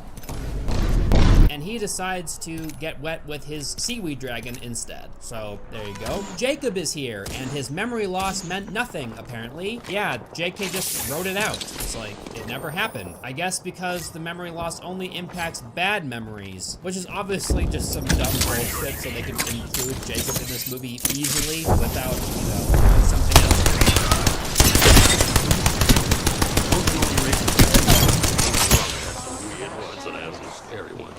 Like, why couldn't you just do something simple like, oh, I'm just gonna use a spell to give you your memories back? Like, it could have been that easy.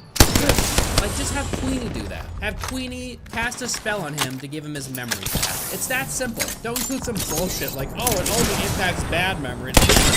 It's messy as it is. In this magical world, you can write yourself out of this shit so easily. Jacob is engaged to the creepiest woman on Earth because instead of allowing him to make his own choices, she decides to bewitch Jacob, so he's under her control entirely. She can just have a nice life with him, because he's basically just a puppet that she can control, but he's fucked up. Newt obviously thinks this is messed up, so he removes the enchantment. When Jacob returns to his normal self, he doesn't even care that this woman just took over his life. Wait, what? If it were me, I would leave this woman immediately, even if I was in love with her at one point. But no, he's just simping hard for her still, and he's like, oh, I love you, Queenie, you shouldn't have done that, everything's fine. Come on, man. This is a huge red flag, okay? This woman is not good news. And why you would want to be with a woman that could read your mind in the first place, man, that's just asking for trouble. Stuff to throw me nuts. She's cuckoo. Like, this woman's a psycho. Anyway, so Tina is on a mission to find Credence for some reason. They never really explain it in the movies, so she just happens to be in Paris. Convenient. Grindelwald also wants Credence to help him kill Dumbledore, because he can't do it on his own because of the blood pact. Credence is this super powerful Obscurial, and Grindelwald knows that he's the only person who can kill Dumbledore. Grindelwald has the ability to see into the future with this skull thing. Why he would use it to see what would happen in the first film, with him getting arrested and everything, I'm not sure. They he don't didn't die? exactly let us know the limitations of his abilities. So Newt's on a side mission to find Tina, and Jacob tags along to find Queenie. Fine, see sister. No, I guess Newt is still in love with Tina. I mean, there was some mild flirting here and there. Yes, his head over heels for the part when Newt licks a sidewalk. He's a weird dude. He uses this fancy spell to see where people were walking at the circus that happened the other night. So many people. It would take forever for him to find the correct footsteps, but he does it immediately. It's weird. Credence and his girlfriend get ambushed by a to capture Credence, and this wizard just uses a bubble spell when Credence attacks him. It just deflects everything. That's a pretty handy spell, dude. I'm surprised people haven't been using it throughout the entire series. Why didn't Grindelwald use it at the end of the last movie when he was being attacked by a bunch of wizards? Could have easily just walked out of there with the bubble. Like, put the bubble on and then apparate out of there. Very easy way to do it. A bunch of muggles walk to capture a giant Chinese magic beast in a suitcase. But it doesn't bother erasing their memories. Wouldn't that mean Newt needs to be arrested again? There are so many moments lately this magic it's constant. Buildings being destroyed. Magical beasts being sucked into suitcases. All this crazy shit is happening. But I guess it would be kind of inconvenient and really annoying for him to whip out his big eagle every 2 seconds to have him erase everybody's memory. The nostalgia machine is working overtime in this movie. They want to remind you that this is a Harry Potter movie. They're prodding you non-stop. Remember? Well, here's some reminders. Want to listen to some tunes? They bring us to Hogwarts, and when they do this, it's accompanied by Harry Potter music. Young Dumbledore is there teaching students. The Ministry gives us powers and asks them to rule and he refuses, because he doesn't tell them about the Blood Pact. And in return, they put on these magical handcuffs on him, so they know every spell that he casts. At this point, the Ministry is not aware of the Blood Pact. The Ministry couldn't be sure whether or not Dumbledore was working with Grindelwald. The best part is that he would have never had these handcuffs put on him if he was just open and honest with the Ministry in the first place. When they created this Blood Pact, Grindelwald wasn't a magical victim. In fact, keeping this information secret from the Ministry only further incriminates Dumbledore. Really? It would be kind of helpful to give them that information. Maybe they would be able to help you destroy this Blood Pact thing? I don't know, but he just decides to leave them in the dark. So, yeah, it's weird. It's a mystery. There's some pretty interesting flashback scenes of Newt and Leta Lestrange at Hogwarts. Also, McGonagall is in this movie, which is hilarious because during this time, McGonagall canonically was not born yet. Not at all, Dolores. Merely your medieval something like What? Motherfucker, get! We read zero pussy, man. Wow. Wow, wow, wow. That's impressive, JK. More like, just kidding, Rowling. Am I right? She's horrible. There's this guy named Yusuf Kama, and he seeks revenge for something that happened to him long ago. So he wants to kill Credence because he thinks that he's someone else. He captures Tina and Newt, and then he immediately passes out. Newt, with the help of his stick bug, are able to escape the prison very easily. They find out that Yusuf Kama has been infected by a water dragon or something, and Newt has to save him because Newt is the only person that knows what this is. It's a very ham-fisted It feels like they just put this in the movie to give Newt something to do with his, experience. Calamari.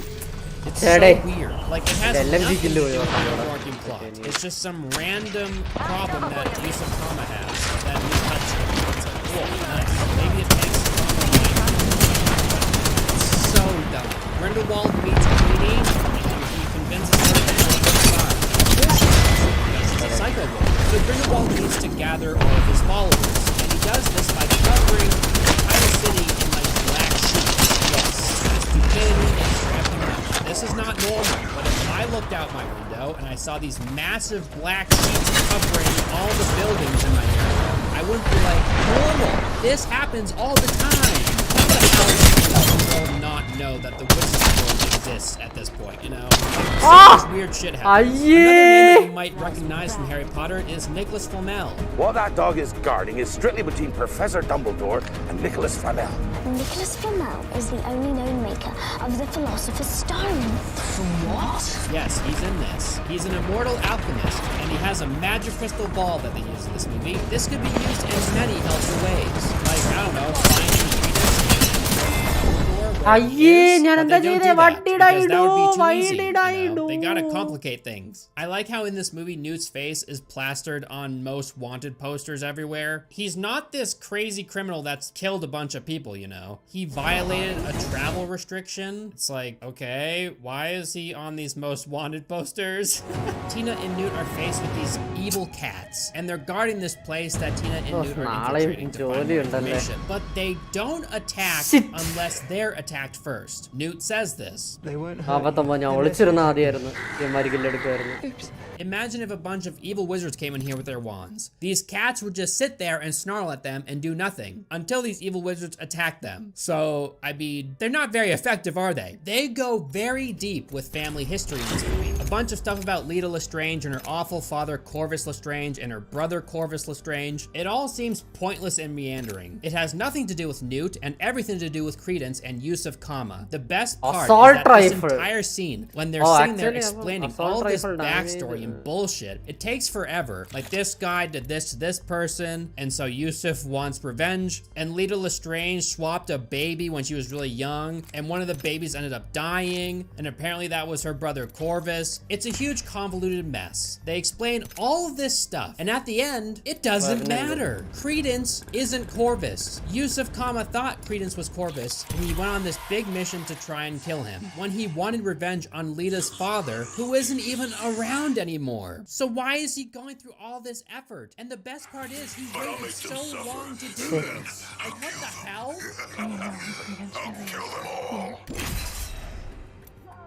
Oh my god. At the end of it all, Credence isn't Okay, survive. Oh, ആദ്യത്തെ മതിയായിരുന്നു 200 ഡാമേജിന്റെ match പുല്ല് ഒറ്റയടിക്ക് തീർക്കായിരുന്നു. ഇത് പിന്നെ 6 ring survive ചെയ്യണം.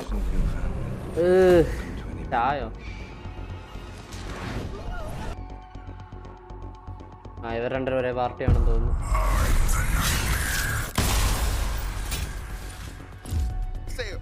Hold up. Wait a minute. Break a leg. Mine are made of steel. Oh my god. This movie takes the viewer and spins them in circles non-stop, explaining all this random shit about the characters that you don't care about anymore. Especially when Credence was supposed to be dead in the first movie. Only for them to bamboozle you at the very end. And be like, hey, Credence isn't actually Credence. I fought nightmares all my life. So fucking None random. of you scare me. Oh my god. This movie I'm Jump Master. I can already smell the blood. I'm the Jump Master. Stand by for free fall. I don't give a fuck. Just a ring survive ചെയ്താൽ മതി. I should just survive the... Wait a minute.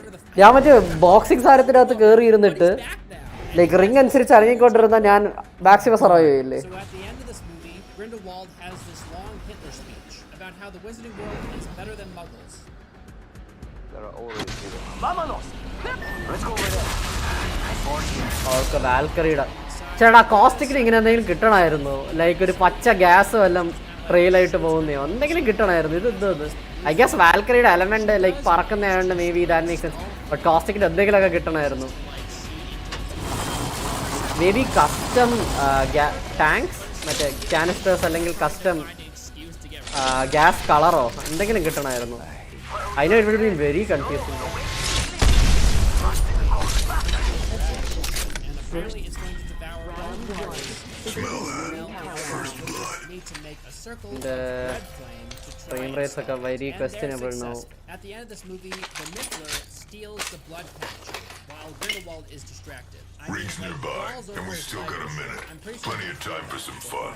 It steals the blood patch. Extended light ammo here. He talks to Dumbledore at the end, and he says that he knows that they swore not to fight each other. Extended energy magazine here. Level 4. Say that for me.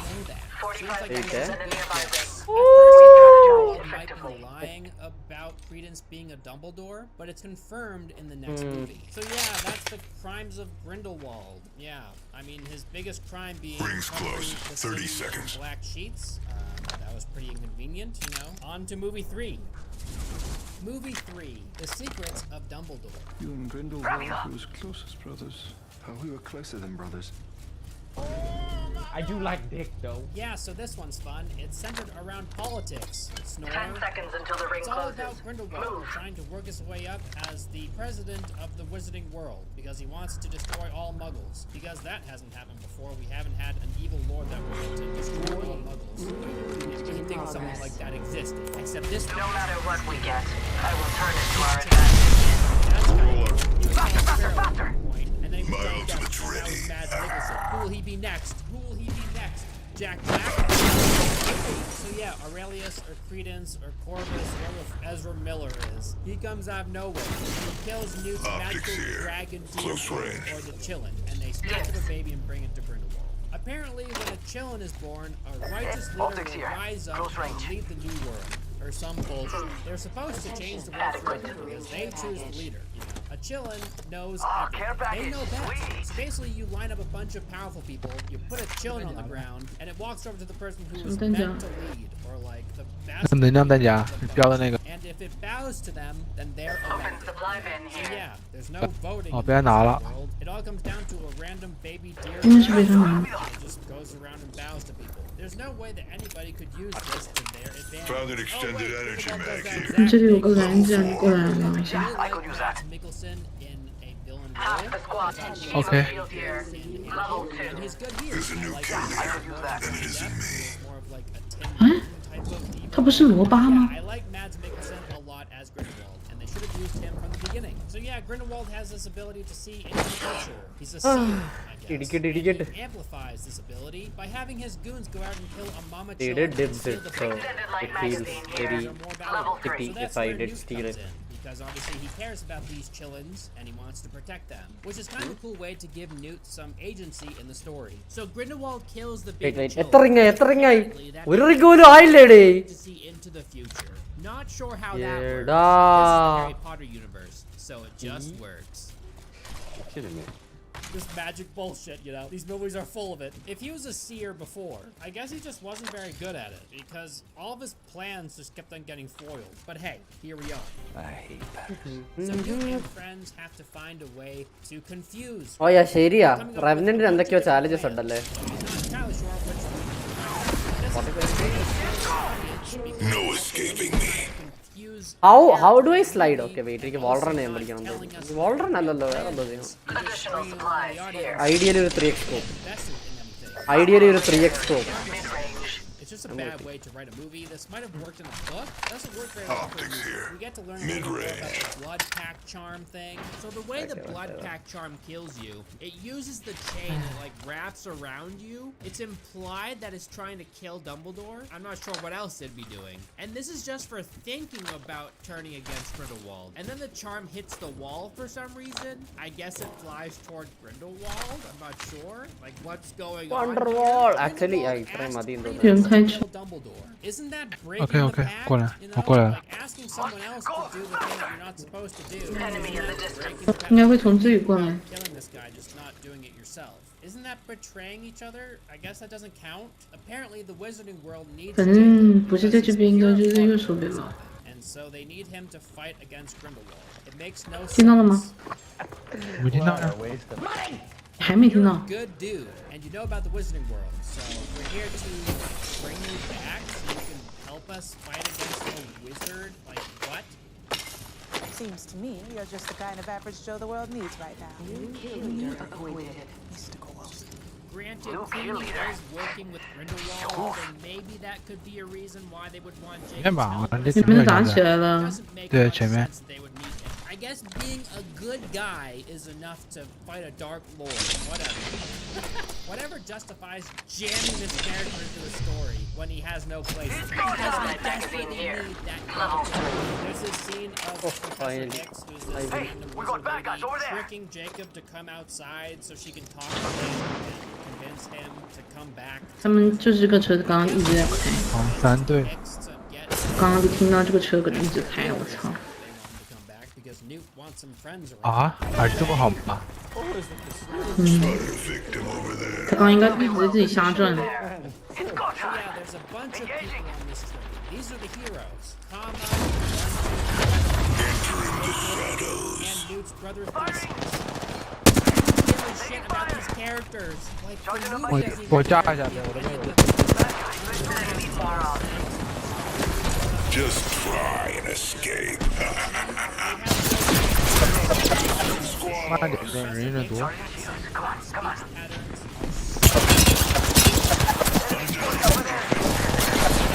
可以攻，可以攻。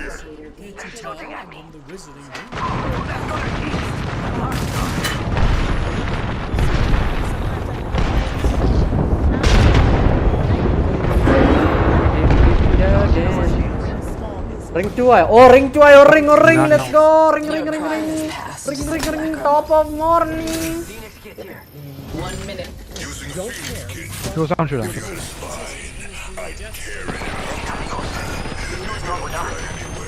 Find out what's inside. Charging on my shield. 45 seconds.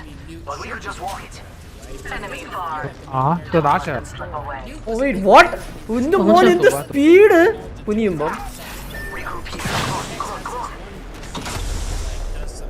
30 seconds to get inside that ring. Enemy here. I'm sure some NPCs in video games have more depth than these characters. Like, yeah, Kama has that movie, but I don't even know why he's in this next one. I just threw him in here. There's this one bamboozle scene. Got an enemy out there. Theater scope. Joins the good guys. And Yeah, that was visual a control. big scene. Like, oh my god, but it had no impact. I shattered an enemy's shield. Reloading. His brother was We're all convinced outside the ring. Crack the bastard shield. 100打进去。车那里还有个网机。压把可以。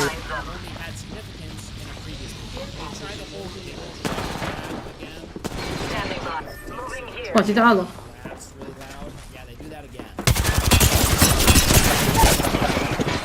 3角声音打不了。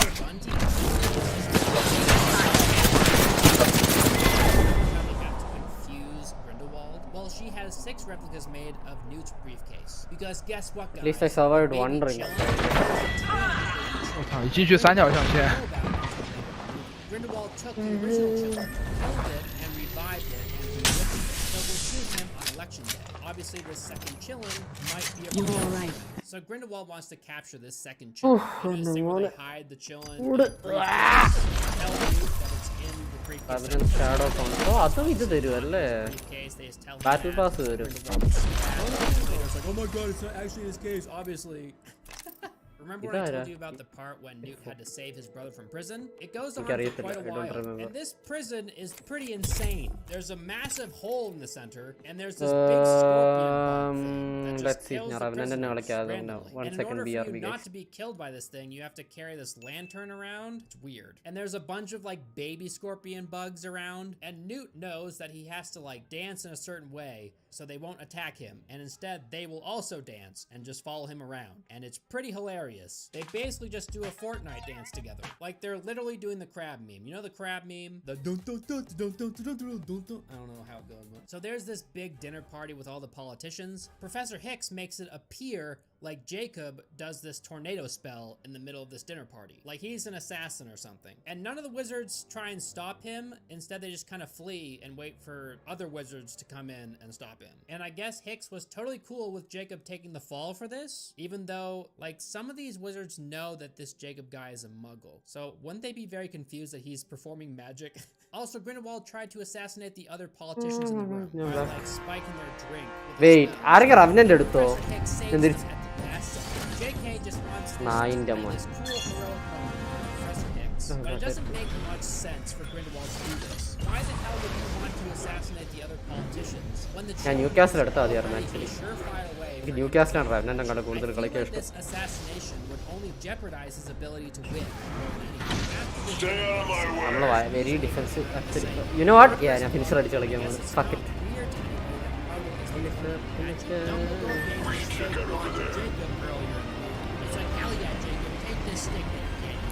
I suggest we analyze those grounds.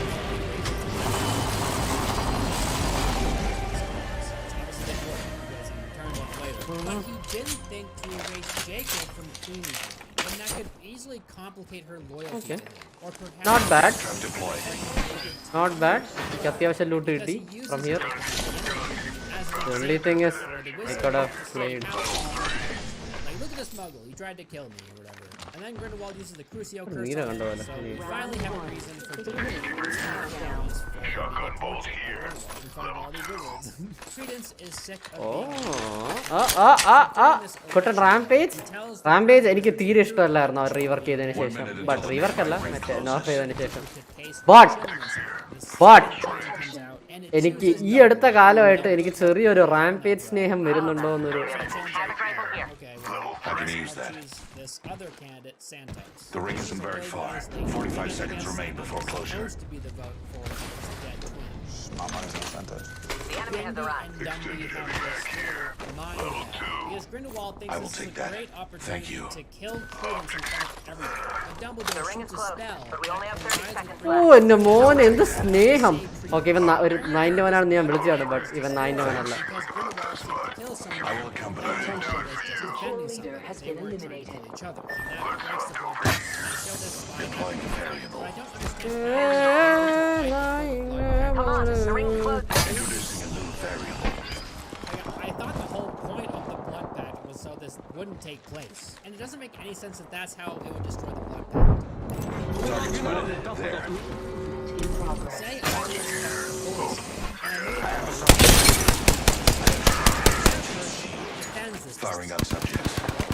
Someone's out there. Opening fire. കഴുത്തുണ്ടായിരുന്നു. Star delivered. Get over here. Extend the Another phase of its range. There's a new kill leader. Someone's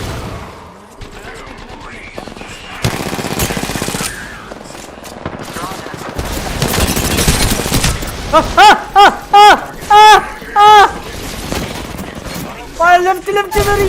very small.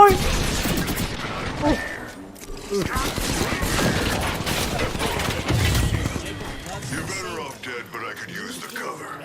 That was the last one. Until the next one. But hey, we do. You know, it's like something Get up before I kill you kind of crazy. myself. Overall, these movies are Camera deployed. all over. My vision is clear.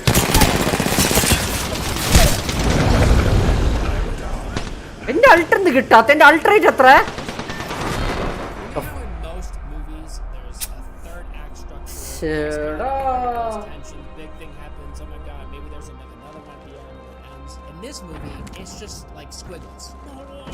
Oh my god, this guy's doing this. Oh my god, my brother's captured. Gotta go save him. Oh no, I'm gonna put this stuff in briefcases. What's happening with this briefcase? Oh no, I don't know what's happening. Oh my god, where's Credence? Credence is who?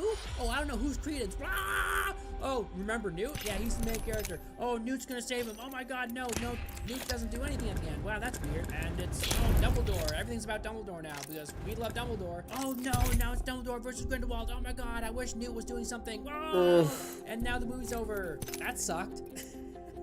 Thank you so much to everybody. So assault rifle damage, Thank you so much LMG kills actually നോക്കാം. അങ്ങനെയാണ് എനിക്ക് കുറച്ച് പെട്ടെന്ന് തീർക്കാലോ. You guys get it? I ended the video with the color yellow because Newt's a Hufflepuff. Hufflepuffs are yellow. I do like that. I like that Newt's a Hufflepuff. I like Newt, you know? I like the flashbacks with Newt. I think he's a cool, interesting character. He's kind of awkward and weird, but he loves his creatures, and the creatures are really interesting and unique. I just wish the series was more about him. Anyway, the first one, while it had some flaws, you know, I thought was cute for the most part. The next two are just awful, and I'm going to remove the memory of them from my brain. Yeah. the world is right again. If you liked any of the clothes I wore throughout this video, you can find them at alienclothing.com, my personal clothing brand. That's AYYLIEN clothing.com. And I'll see you guys in the next one. See ya!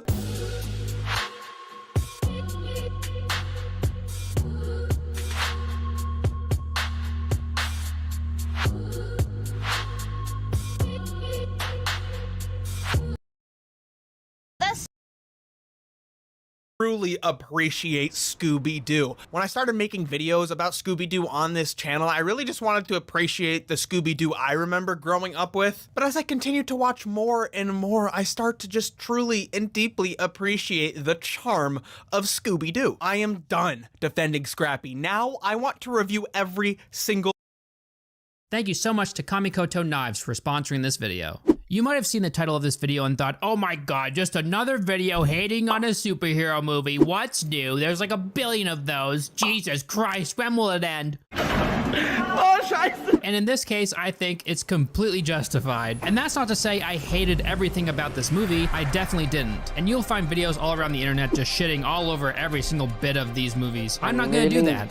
I'm going to point out a lot of the negatives and also the things that I liked a lot. That being said, I think Black Widow is a movie that you're better off watching with your brain turned off. And by turned off, I mean all the way off. You're likely to fall asleep anyway, and you'd be all the better for it, I think. That's not to say that all superhero movies need to be brainless entertainment, wherein our heroes are mass murderers with insane plot armor, but naturally we're still expected to sympathize with them and appreciate their heroic deeds. James Gunn has proven time and time again that you can make a silly superhero movie and turn it into something special, with in-depth characters and emotional moments that hit harder than Black Widow falling off of this building. James Mangold showed us with the movie Logan that you can take a comic book character and give them a story that is gritty, dark, and thought-provoking, but at the same time, convention-defying. Dark and gritty doesn't always have to mean pretentious, and silly and fun doesn't always have to mean cringe. Black Widow has some fun moments, with mostly decent acting, but it's a nonsensical mess, and the main characters are the luckiest people to ever exist. So you can imagine how confused I was to see this movie with fairly good ratings all over the internet. People use phrases like popcorn flick and cape shit to defend every dumb superhero movie. I don't think that's okay. We should hold every big blockbuster to the same standard, especially when there are so many great superhero movies already out there. Black Widow starts by introducing us to young Natasha, her sister Yelena, her mother Milena, and father Alexei. The entire family is staged, none of them are related. They were placed here in Ohio by Dreykov for a mission, but they were found out and they're being hunted by S.H.I.E.L.D. Alexei knows this, and when he comes home, he's way too calm. I mean, I get that he doesn't want to freak out his little girls, but some hustle wouldn't hurt. Actually, you know what? No, I don't accept this, because we learn later that he's a narcissistic douche, and he couldn't care less about his girls. In fact, he finds this mission irritating. So why is he being so calm right now if he knows he's being actively pursued? Throw your little girls in the basket and get the fuck out of there. Also, I want to mention that there's a part when they show young Yelena with some food stuck in her tooth. Look at that dangly bit of whatever. Kinda did this little girl dirty, I think. So they drive away and they have no trouble getting to a plane, which is kind of surprising. S.H.I.E.L.D. shows up and Alexei starts shooting at them immediately. He does this knowing full well that S.H.I.E.L.D. will return fire, putting his wife and children in danger. I know he doesn't care about them, but I mean, come on, where's the decency? Milena is then shot in the arm. They manage to take off, and this little one-engine plane somehow has enough fuel to fly from Ohio to Cuba without any issue from U.S. Air Control or S.H.I.E.L.D. And S.H.I.E.L.D. has unbelievably advanced tech at their disposal. This is made even funnier because later in the movie, a chopper they're flying drops out of the sky because it runs out of fuel. But this little plane somehow just has infinite fuel, it's fine. Not to mention it was shot to shit. So once they get to Cuba, Alexei wins Dad of the Year award by willingly giving his children away to the rest, a place that turns them into literal slave assassins. You guys have to understand how heartless Alexei has to be to hand over his girls. They rip out all of your reproductive organs and literally murder the girls that don't turn out perfectly. Only 1 in 20 survive the training. Maybe 1 in 20 survives the training, becomes a widow, the rest he kills. These girls are completely disposable. It's possible that Alexei didn't know the extent of what these girls went through, but he did work directly with Dreykov. Maybe Alexei saw it as something to be prideful about, his daughters becoming super assassins, since they're not his biological children, that probably made it easier for him. But still, he spent 3 years with them. That's more than enough time to develop some feelings. I wouldn't even be surprised if someone like Alexei resented these girls' existence. He practically says in the movie that the time he spent with them was torturous. He craved action, attention, and fame. He was completely bored sitting in Ohio with this fake family. I'd say the widows are one of the most interesting aspects of the movie, but to this film's detriment, they don't explore it very much. There's this pretty interesting introduction sequence where there's this little montage of these little girls being trained and brought up as killers. I think it would have been beneficial for this movie if they showed some of the inner workings with the Red Room. They could have showed Dreykov interacting with some of them, showing us that he sees them as objects. It would have made us as an audience want him to be taken down more, but they don't really do that. Instead, he's kind of like the boogeyman that they mention every once in a while. We then fast forward to present day, which in this movie takes place after Civil War, after Natasha and some of the Avengers violated the Sokovia Accords, and Natasha assaulted the King of Wakanda. So Natasha is on the run from S.H.I.E.L.D., but it's not very obvious because she doesn't try to conceal her identity at all. She only conceals herself once in the entire movie, and that's to get to Dreykov. She couldn't care less about S.H.I.E.L.D. capturing her. It's so weird. Maybe she's just so good at her job that there isn't a point in even doing the bare minimum, like wearing a hat and glasses. We're then placed in Morocco, where Black Widows are hunting a Widow defect that's carrying a case full of vials of dust that can counteract the Widow's mind control. Yelena, Natasha's sister, bonks this woman with a door. Yelena exits the building, shoots the girl, and she dies. Oh wait, never mind. Yelena doesn't think about using her sidearm because that would make too much sense. Instead, she wants to make her life harder for herself, so she attacks the woman with a small knife. Also, this woman decides to fight Yelena while holding the case. Like, put the case down if you're going to fight, you weirdo. There's this kind of cringe moment where Yelena does the Arya Stark / Rey Skywalker move. You know how they like drop their weapon and grab it with the other hand to stab the person? Yeah, it's so clever that we need to see it over and over in these movies. Once this woman is lying on the ground dying, she turns around and bamboozles Yelena by spraying her with one of the red vials, freeing her from her mental prison. This woman asks Yelena to free the others with the remaining vials. One of the other Black Widows that are hunting this woman asks Yelena for a status report. Yelena, we need a status report. But she fails to answer her. I guess she's still kind of getting used to what happened to her, and then she decides to cut out the tracker from her leg. But why wouldn't Yelena answer them and say that she has the package? That could save her some precious time. Also, it's perfectly reasonable to assume that Yelena might have died. She's fighting another Black Widow after all, but instead this woman comes to the random and correct conclusion that she deserted. Maybe desertion is a normal occurrence? Maybe Black Widows get turned every day, so it's just another one? But we don't see any other free widows in the entire runtime of the movie, so... We're then introduced to Taskmaster, and he's missing his goofy white and red cape. What a shame. In the next scene, Natasha finds herself in Norway. She meets her contact Mason, who has a bunch of fake passports and driver's licenses for her. I find this funny because her face is so obviously Black Widow's, and everyone knows what she looks like. In this universe, the Avengers are the biggest celebrities on the entire planet. Every single person knows what these people look like. Fake passports aren't going to do shit, especially against S.H.I.E.L.D. Like, imagine if Arnold Schwarzenegger or Jim Carrey or Emma Watson were walking around the airport, but at least they have a fake passport, so there's no way anybody will know who they are. This is made even funnier because she has the technology to literally wear another person's face. That's 100% convincing. Remember how that woman told Yelena to use the vials to help save other Black Widows? Well, you guys can rest assured that she does the latter and sends them to a safe house in Budapest with the hopes that Natasha will find them. Yeah, she sends them through the post office. What? Why would you send something so valuable through the post? Wouldn't she definitely want to keep them in a safe place that only she knows about? But whatever, she sends them off into the mail. Luckily, Mason picks them up and brings them to the mobile home in Norway where Natasha is hiding out. When Mason tells her about the packages, Natasha says, "Sorry you went through the trouble. I would have told you to chuck it." Wow. So thank God he didn't say shit. They just got really lucky, I guess. Natasha's generator breaks, so she needs to drive into town to get a new part for it. On her way there, she's killed. Yeah, no joke, she dies. Her car explodes from underneath. Taskmaster uses an exploding arrow and shoots it underneath her car. Like, just watch this scene play out.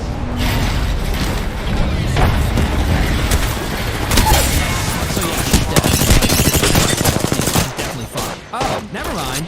She's fine, I guess. Okay, whatever. So yeah, in comes Skull Daddy Taskmaster. He's walking super slow because Taskmaster is very cool and everyone needs to know. Natasha fires at him, but he blocks everything with a shield, like Captain America. He then vanishes and then reappears above Natasha, blocking her shots as he jumps. How does he do that? Doesn't matter, whatever. We get a first-person view of what Taskmaster sees, and we get to see how predictable Natasha's next move is, and her threat level. Like, she's 87% a threat now. Whatever the fuck that means. Does that mean she has a 13% chance of just getting up and running? Like, what? Taskmaster decides that Natasha isn't a big enough threat, so he stands up, turns around, and starts walking very slowly to retrieve the vials. Natasha obviously attacks Taskmaster. They fight for a bit until Taskmaster punts Natasha off of the bridge. So she's dead again, right? Nope, she's fine.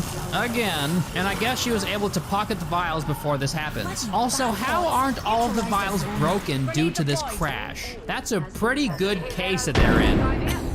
I mean, it's not like they were sitting in there loose or anything, which they were, but okay. In the next scene, Natasha is walking around Budapest without a disguise while people are surrounding her from all sides. Luckily, she isn't recognized by a soul, because none of these people have ever seen the news. She finds her way to the safe house. Yelena is there, because of course she is. They just happen to end up there at the same time. Then they fight, which is very strange to me, because why would Yelena send the vials to her sister? I mean, I know that they're not actually sisters, but only to end up fighting her when they meet, you know? Like, why? Why are they fighting? It makes no sense. Finally, they come to their senses and they stop fighting. And more Black Widows blow through the ceiling of the safe house. And then a chase ensues. Yelena and Natasha get cornered on a rooftop, so they use a smokestack balloon to get across to the building. Natasha then falls to her death.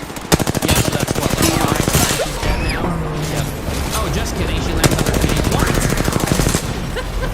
Natasha then approaches an injured Black Widow, and she tries talking sense to her. This Black Widow is then forced to terminate herself by Dreykov. Yelena and Natasha get themselves a motorcycle and speed away. They're pursued by an armored vehicle. They crash the bike. They both roll gently off of a car's hood. They then hijack this guy's car and drive away.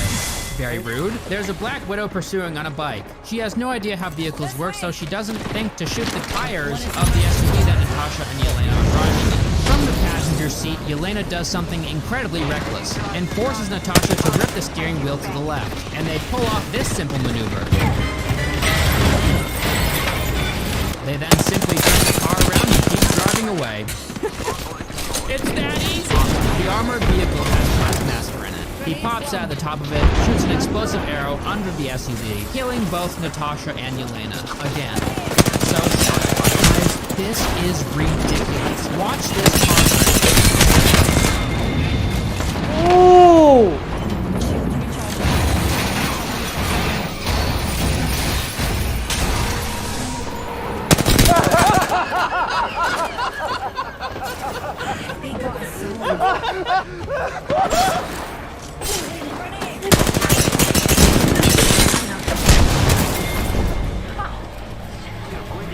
How does any human being Let's go! this? What? While you're making this movie, you have to think to yourself, these girls must at least need immediate medical attention after a crash like this. But they don't! They're completely fine, aside from like a little scratch that Yelena has. Like, oh my god, she's kind of bleeding.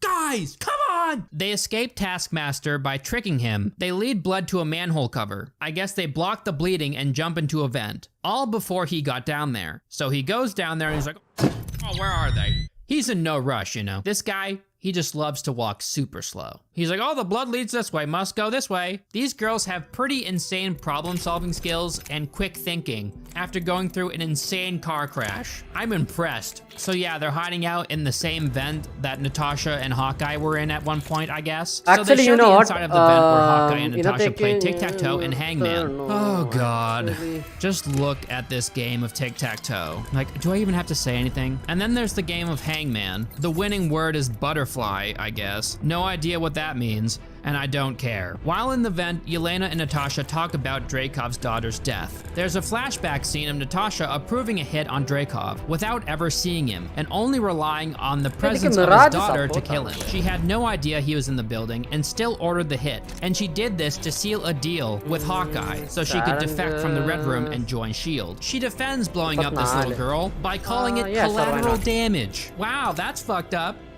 Oh, nice.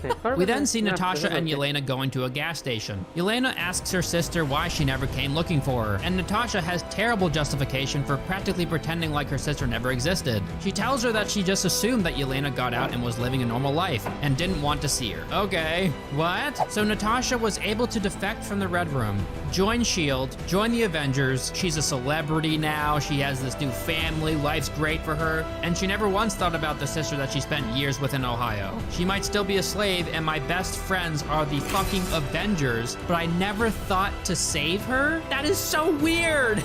Okay, LMG, marksman, sniper. She got out and living a normal life. How? How'd she get out? Huh? Like what? And you just never made contact again? Honestly, I thought you didn't want to see me. Yelena then pokes fun at Natasha for the poses that she does while she fights. And for someone who does nothing but physical activity, non-stop training to be one of the best assassins in the world, Yelena has a hard time bending over and mocking Natasha. This thing that you do when you whip your hair when you're fighting with the arm and the hair. Shouldn't Black Widows be extremely flexible? I mean, maybe they're not, but whatever. We then get a nice moment between the sisters drinking beers and reminiscing. They're out in public, but, you know, we've already went over that. In the next scene, they're in a car. Yelena and Natasha joke about Yelena's vest and how it has a bunch of pockets. An army surplus? Or... Okay, it has a lot of pockets. When it only has 2. It has 2 pockets. I think that's pretty standard. Also, this vest is the same vest Black Widow used during the Battle of Wakanda. Natasha and Yelena meet up with Mason, who brought them a helicopter. In the next scene, we see Alexei in prison. He's given some mail, and in the pile of mail, there's a toy of the Red Guardian. Basically, at one point, Alexei was the Red Guardian. He was Russia's Captain America, basically. So, of course, there's toys made of him. The Red Guardian toy has a string that, if pulled, its head pops off, revealing an earpiece. Put there by Natasha, and this was the best way they could think of getting it to him. This could have failed in a million ways. The guards could have easily pulled the string before giving it to him. Also, what if they never gave it to him? What if he pulled the string around a bunch of other inmates, and they saw the earpiece? What if Alexei never pulled the string? This plan has a billion holes, but Natasha and Yelena just knew somehow that Alexei was going to pull the string, and of course he does, and he finds the earpiece and he puts it in his ear. So Natasha's like, yo, we're here to save you, and then she says, but don't make a scene. So Alexei immediately beats up 2 guards. So Natasha is asking Alexei not to make a scene, but they're going to fly a huge chopper over the prison to rescue him. How is that not making a scene? You expect no one to notice that? Helicopters are kind of loud. Also, there's a part where Alexei is trying to escape the prison. 1 second he's surrounded by guards, and in the next they all just kind of vanish.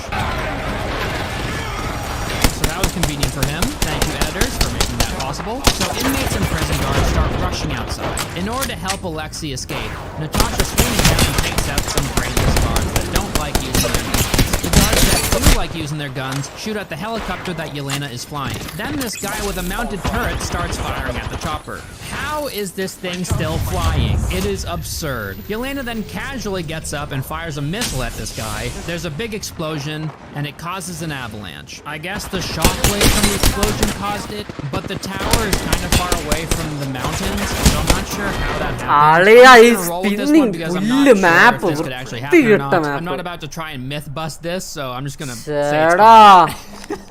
So Yelena swoops down with the chopper, lifting Natasha and Alexei away to safety. All the other poor bastards in the prison are buried by snow. There's gotta be hundreds of people in there. And these 3 people fly away as if nothing happened. Natasha nor Yelena take one moment to acknowledge all the lives that were potentially lost here. They could have phoned in a rescue team to go to the prison or something. I don't know. Could have been like a 2-second thing, but nope, these girls don't have time for that. They're too busy thinking about the Red Room. You know, Alexei had a point when he said this. Rogers must be dripping, just gushing red.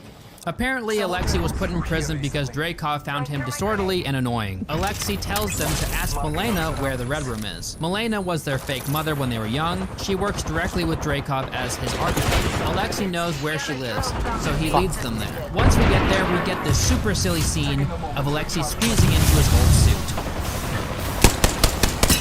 There's a part where Milena uses a tablet to stop a pig from breathing in order to display how Dreykov controls people.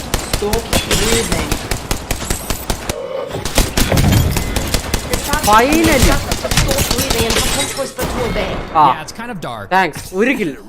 This scene was also Finally one kill. supposed to It's show 4 to how working with 15. Dreykov has മൂന്ന് completely botto. diminished the value Okay, I of don't other think that lives. matters, but Over the years, whatever. basically turning Milena into a sociopath. Then the family has some banter until they get serious, since this is the first time that they've all been together in 20 plus years. Florence Pugh gives a good performance here. She's playing a girl that is reunited with her family. And these are the only good memories that she's ever had. And she's having a hard time accepting that there was no love between any of them. Natasha, on the other hand, is more cold and distant about everything, and doesn't seem to possess any lingering feelings for them. Probably because she found a new family in the Avengers, and I'm guessing any sort of positive feelings she might have had for her fake family was replaced by anger. Later, Milena mentions Natasha's biological parents. This scene is powerful because it allows us to explore the part of Natasha that she had locked away since she was a child. But your mother, she never spoke with you. She finds out that her mother was very headstrong and wouldn't stop looking for her, and was relentless in her attempt to find Natasha, so Dreykov had her executed. This is the stuff in this movie that I like a lot. It gives Natasha more of a personal motive to take down Dreykov, rather than just, he's clearly an evil, powerful man that needs to be stopped. Obviously her childhood is ruined because of this man, and that's motive enough, but him killing her biological mother is the cherry on top that really sells it. Natasha then peers through a photo album of the staged family that Milena kept around, revealing that Milena does harbor some feelings for them still, and that they are the only chance that she'll ever have at having a real family, staged or not. I really liked this whole scene between Milena and Natasha. Why are you doing this? I got the mouse born in the cage around that blue wheel. We learn that Milena has been through the Red Room many times, and this is all she knows. Dreykov has been controlling her entire life. Okay, finally. 2 kill. 4 kill. 4 times before you were even born. Just 4. Milena asks Natasha, how did you keep your heart? I love this line because you can tell that Milena is desperately trying to reach out to someone that has been through the Red Room and escaped, and were able to retain some semblance of human beings. Natasha then replies by saying something that she remembers her mother telling her when she was younger. It's obvious that Milena is a terrible person, and she knows that. But I think this is the first time in her life that she's been forced to come face to face with that fact. And You this is had the one that chance to real estate change there. things. Milena reveals that she already informed the Red Room, and they'll be there any second to apprehend them, now regretting her decision. It's the quarrels and reconciling between the staged family that is by far the strongest part of this movie. It's a great performance. Let's go, let's go. Alexei is a narcissist that is poor with words, so he fails to say the right thing to Yelena. It's only when he sings a song from her childhood that she sees the humanity still in him.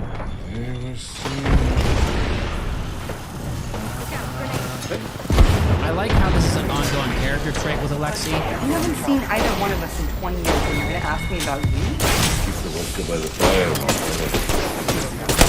He always happens to say the wrong thing because honestly he's a moron. And at the end of the movie, Oh, let's go, he let's has go, anything to say, and he let's go. responds by saying, Finally, ലാഭം.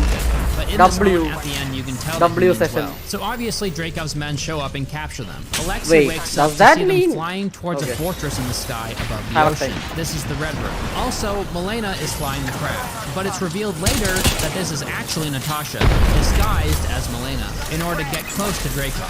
So how does she know where the Red Room is? Does this vehicle conveniently have GPS leading straight to it? Maybe Milena told her how to get there prior to Dreykov's men arriving, but they leave that open-ended. So upon meeting Dreykov, Natasha doesn't immediately try and kill him. Instead, she takes her sweet time until Dreykov removes her mask, revealing Natasha's face. I guess he could smell that it wasn't actually her. So while locked up, Alexei finally expresses some regret for letting Dreykov take his girls when they were younger. It took him a little bit, but he finally got there. You know Alexei, he's a little slow. Milena, who's disguised as Natasha, is the one that designed the cells that they're in, so she's able to open them from within and freeze them. She has an earpiece in so she can talk to Yelena. I guess Natasha put an earpiece into Yelena's ear off screen at some point. Yelena tells Yelena What? that there's a small blade on her right hip that they put there without her realizing, so I guess Natasha did it while she was disguised as Milena. No idea when that happened, but okay. Also, wouldn't the Red Room dudes check these people pretty thoroughly for all weapons before bringing them here? This is the same place that sedates every Black Widow on entry and exit for security reasons. Every widow is sedated on entry and exit for maximum security. Anyway, Yelena easily cuts her way out of her restraints and dispatches the surgeons. It is then revealed that Dreykov's daughter isn't dead, and that she was Taskmaster all along. I guess she barely survived the explosion. Dreykov then had her dying body turned into a killing machine. He had a chip installed into her spine. He made it so she could mimic anything she watches. There's a scene earlier in the movie of her watching a screen where they show her watching Hawkeye fight, so she's able to take this knowledge and mimic it 100%. She throws a shield around just like Captain America. There's a part where she uses Black Widow's fighting techniques against her. Dreykov then sends Taskmaster away to deal with the people that are infiltrating the Red Room. Natasha is all like, well, that was stupid. I can easily kill you now. Dreykov's like, well then do it, pussy. She tries to, but she can't because there's a pheromonal lock on every single Black Widow. So if they can smell his pheromones and try to harm him, their body won't allow them to. This part is fun for the audience, but it doesn't make a lot of sense because later they tell us that Milena had already informed Natasha about the pheromonal lock. So was she doing all this in front of Dreykov for show? Milena told her that the way to prevent this is by severing the nerve that allows you to pick up scents. So why didn't she sever her nerve prior to going to the Red Room? That would simplify things quite a bit, but it wouldn't be as fun for the audience, so they just had to make the movie dumber. So poor writing will have to suffice, I guess. Natasha tries to bait Dreykov into breaking her nerve for her. She starts making fun of him and stuff, so he punches her, but it doesn't work, so she ends up busting her face on his desk. But she does it far too late. It allows him to stop Milena from activating the landing sequence and logging her in a room. And oh my god, guys, I can't prepare you for this line. It is so funny.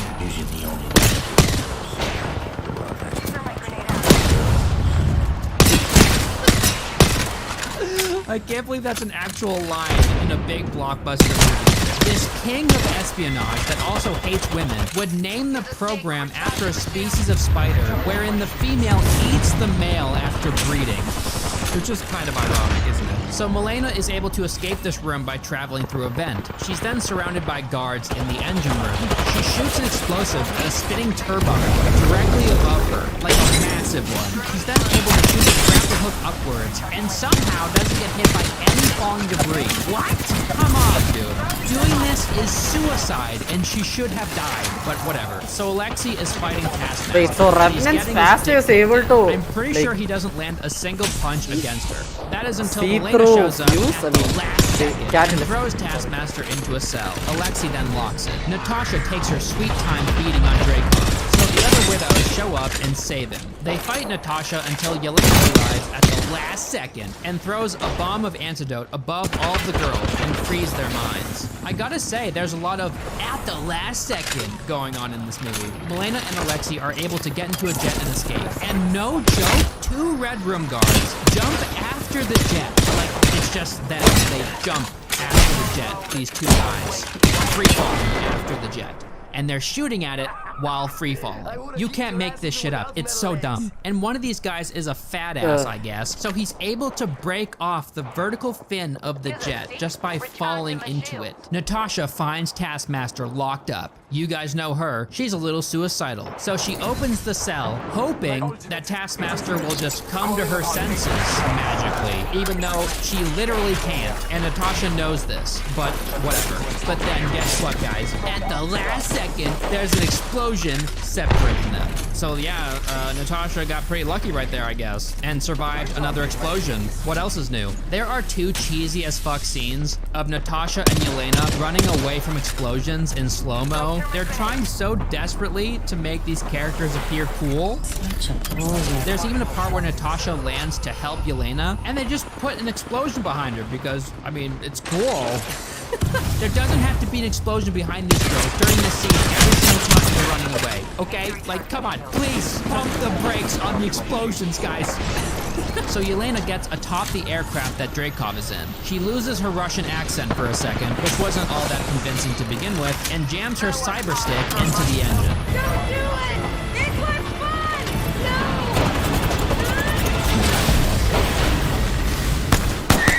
So Yelena is free-falling while unconscious, and Natasha jumps after her, and there's debris falling everywhere. like literally everywhere. But miraculously and comically, neither of these girls hit anything. Natasha is able to catch her, obviously. She deploys a parachute, and still they're not getting hit by shit. Taskmaster is then seen falling after them. I can't imagine Natasha would be regretting her dumb-ass decision to release Taskmaster from her cell, because that totally didn't backfire. So they start fighting in midair until Taskmaster deploys a parachute at the last second and they land safely, because of course. Natasha removes Taskmaster's helmet and is able to destroy a vial of antidote that is conveniently placed right next to them. And so yahoo, Taskmaster is now free. Now she can live out the rest of her life with no family, unbelievably bad PTSD, and a fucked up body. Lucky girl.